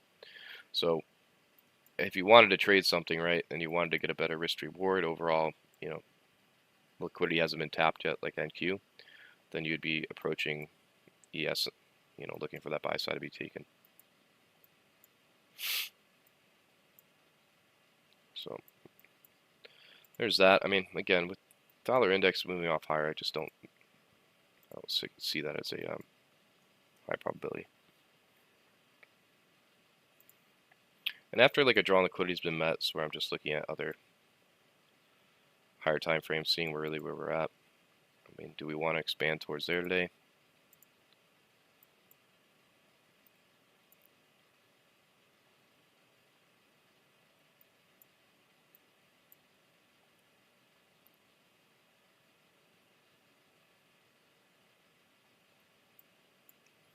Ict-Concepts, yeah, I mean that's progression. That's you understanding that. Just because the market moved and you didn't participate in it, that's not a loss. And A, you shouldn't feel fear because you know these things repeat. And if you're able to sit out of something like this, then that's good. You're able to follow your rules and discipline. I mean, the only entry for me would have been the inversion. But again, in real time, it's a whole different story.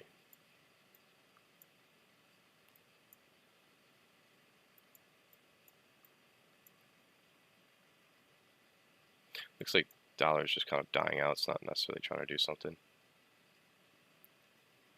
Like, I'm only mad or upset at myself if my entry formed and I just didn't capitalize on it. But particularly, there just wasn't anything in here.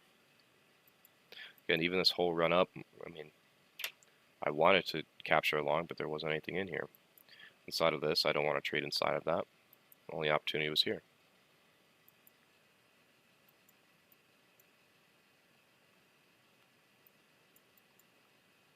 You can see even ES is just shooting off higher. So, to be honest with you, I'm pretty exhausted, man. I think I've been on here for like 3 hours.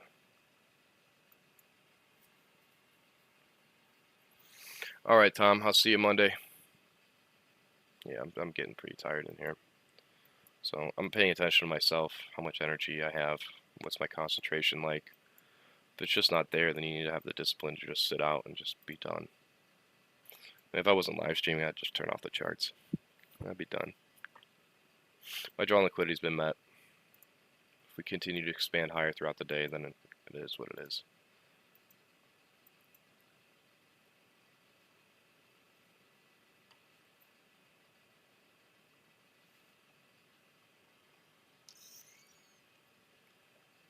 Yeah, of course. I mean, I love doing this. It's just times I become a little exhausted. I'd still be exhausted if I wasn't live streaming. Maddie, have a good weekend. Yeah, if you're hopping off, I understand, man. Let's take a look at ES in here. So if ES wants to reach up into this buy side there, seems pretty likely.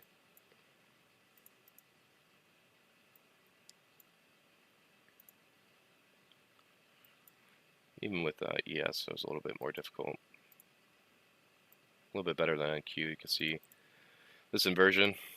Utilize that. Sprint it off higher.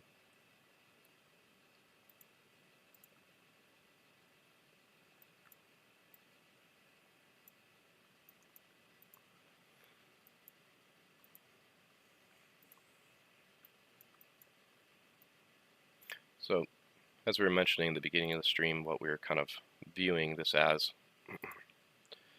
accumulation, manipulation, distribution.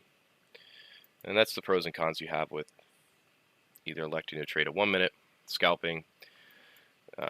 There's pros and cons to both sides, because if you're trading like more or less a 15-minute chart, 30-minute, 1 hour, you're having a little bit larger risk to reward, because you could have entered on this fair value gap, the CE of it, but your risk is going to be much larger compared to what a lower time frame is. But that could have been your entry. You would have been holding out for that, and you're kind of just not paying attention to these lower time frames like I am. But there's always pros and cons to each model in the style that you choose. So I mean, you can't beat yourself up, or you can't trade every single style and model. It's just, that's impossible.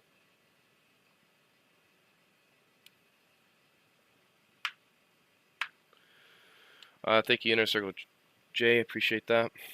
Oki, I see you. Thank you.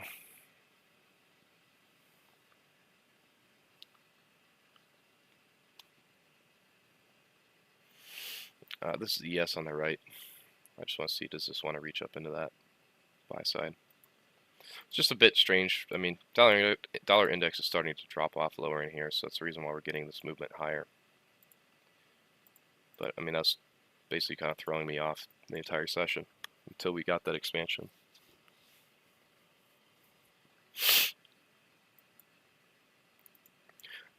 And then again, you have to realize that some of you are mad about missing these entries and stuff. I mean, it's typical for NFP to have just not as clean price action. It's not as precise. Your entries may not form as much. It's the same with FOMC this week.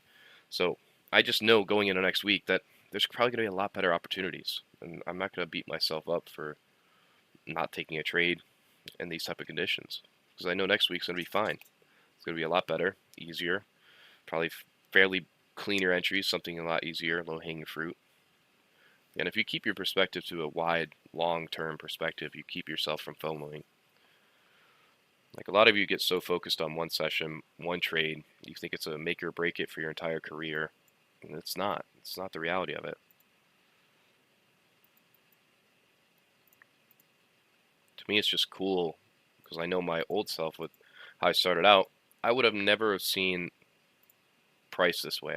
Would have never have seen price drawing into the buy side liquidity, taking that out. I would have never have seen any of that.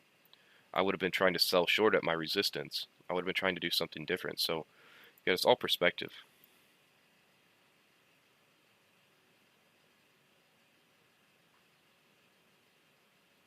Thank you, Luca. Yeah, so we're moving into the end of Silver Bullet Macro. Thank you, Alex. And that's really what I wanted to demonstrate. And I'll even show you my live account. I took that trade on Tuesday, and that was it. I did take a trade. I do forget. I did take a trade on Monday, the afternoon session, which I have an execution video of that. But that was basically the only two.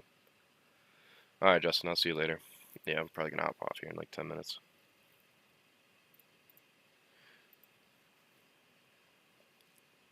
But very cool. We were able to hit 7K today. I appreciate all you guys tuning in. It's been fun. Check my Twitter. Let me, everybody's tagging me in ICT's video. Let me see, let me see what he did. It was 2 hours ago. What the hell? Hey babe, you want to go to a show tonight? Don't worry, it's included. Alright, WMG, I'll see you, brother. Don't worry, it's included. You as well. Don't worry, it's included. Let's see here. This is ICT's video. Again, I don't see anything on the chart. I'm not going to engage, so. Bye, Harris. I'll see you later.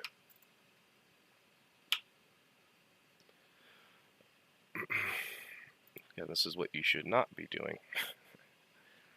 Don't do this.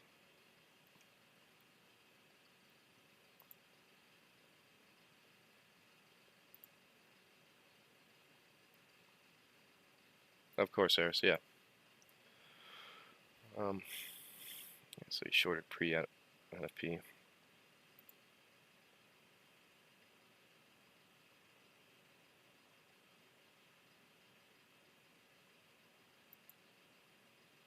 Yeah, I mean, even me, I would not want to be a part of. Would not want to do any of this,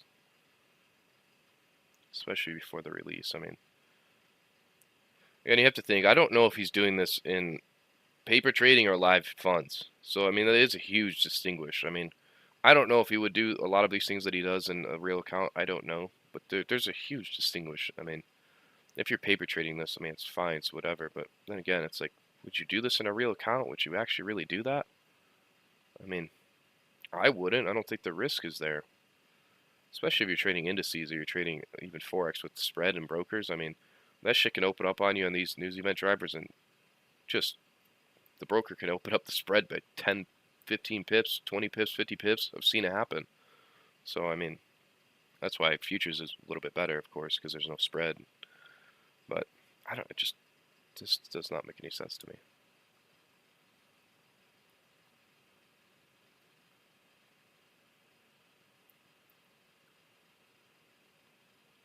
There you go. How to watch that. Yeah. I mean, even here, I wouldn't celebrate that as a win. I would take that as a loss. I think I just gambled.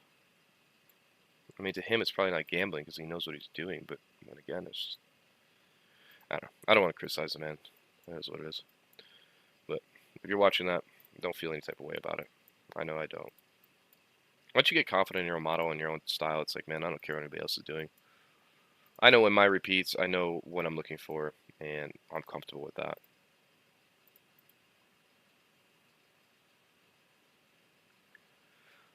Vigo, I mean, yeah, even some brokers and futures, sometimes your orders wouldn't fill, sometimes your take profit wouldn't be filled, it wouldn't be honored. So that's why I don't know what he's trying to teach in that, man. It's such bad influence. It's terrible. Like, I would never tell somebody to do that, ever. There's so many things that can go wrong versus right in those conditions. It's backwards.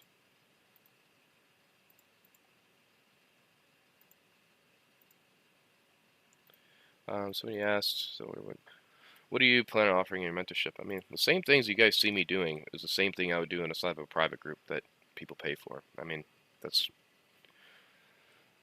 in terms of like selling something. I mean, I'm not gonna do anything else differently. This is exactly what I would do. And if you feel like paying for it, I mean, you seem it deemed valuable, then I'm trying to be as transparent as possible. I'd still be doing live streaming. I'd still be doing daily logs. I'd probably just be doing a little bit more in terms of working with people because it's just a smaller number of people. Slink Games, thank you, brother. Have a good rest of your day.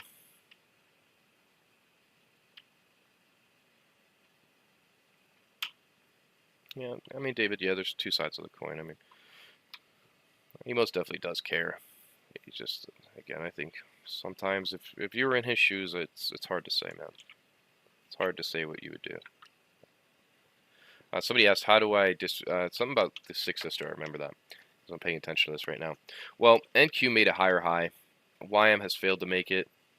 ES has failed to make that too. So that is a bearish divergence. The only way I can really trust a Six Sister approach is if I can really see the follow through on that other one. If I can really see ES reaching towards the buy side and I can see NQ expanding even higher, because that NQ would have to expand even higher in order for ES to follow through with it. So you have to look at that as well, because if you're using this Six Sister, one of them is making a divergence, so you have to be careful with that.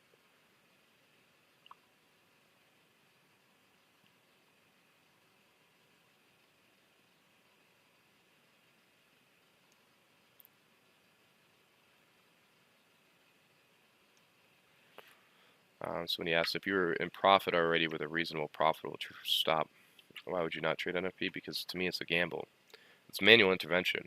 Anything it can go either way. But I mean, positioning yourself before NFP, sure, I mean, if that's your style, but I just don't see the risk to reward. I don't see, to me personally.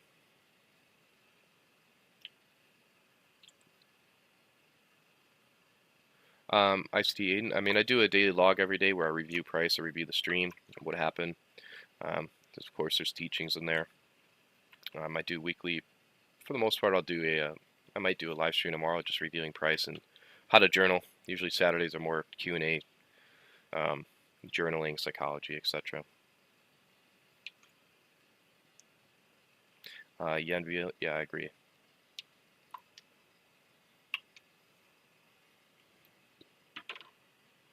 Yeah, I think that's gonna be it for today, man. I'm exhausted. I'm reaching kind of a point where I can't concentrate. So I appreciate everybody, man. It's been a wild last month here. Make sure to subscribe, like the video, follow me on Twitter. And until probably tomorrow, I'll do a live stream. If anything, I always update on Twitter, so make sure you follow me there. It's better than YouTube. Have a good rest of your weekend. Make sure to journal. Figure out why you do stupid things. Until then, good luck and good trading, everybody.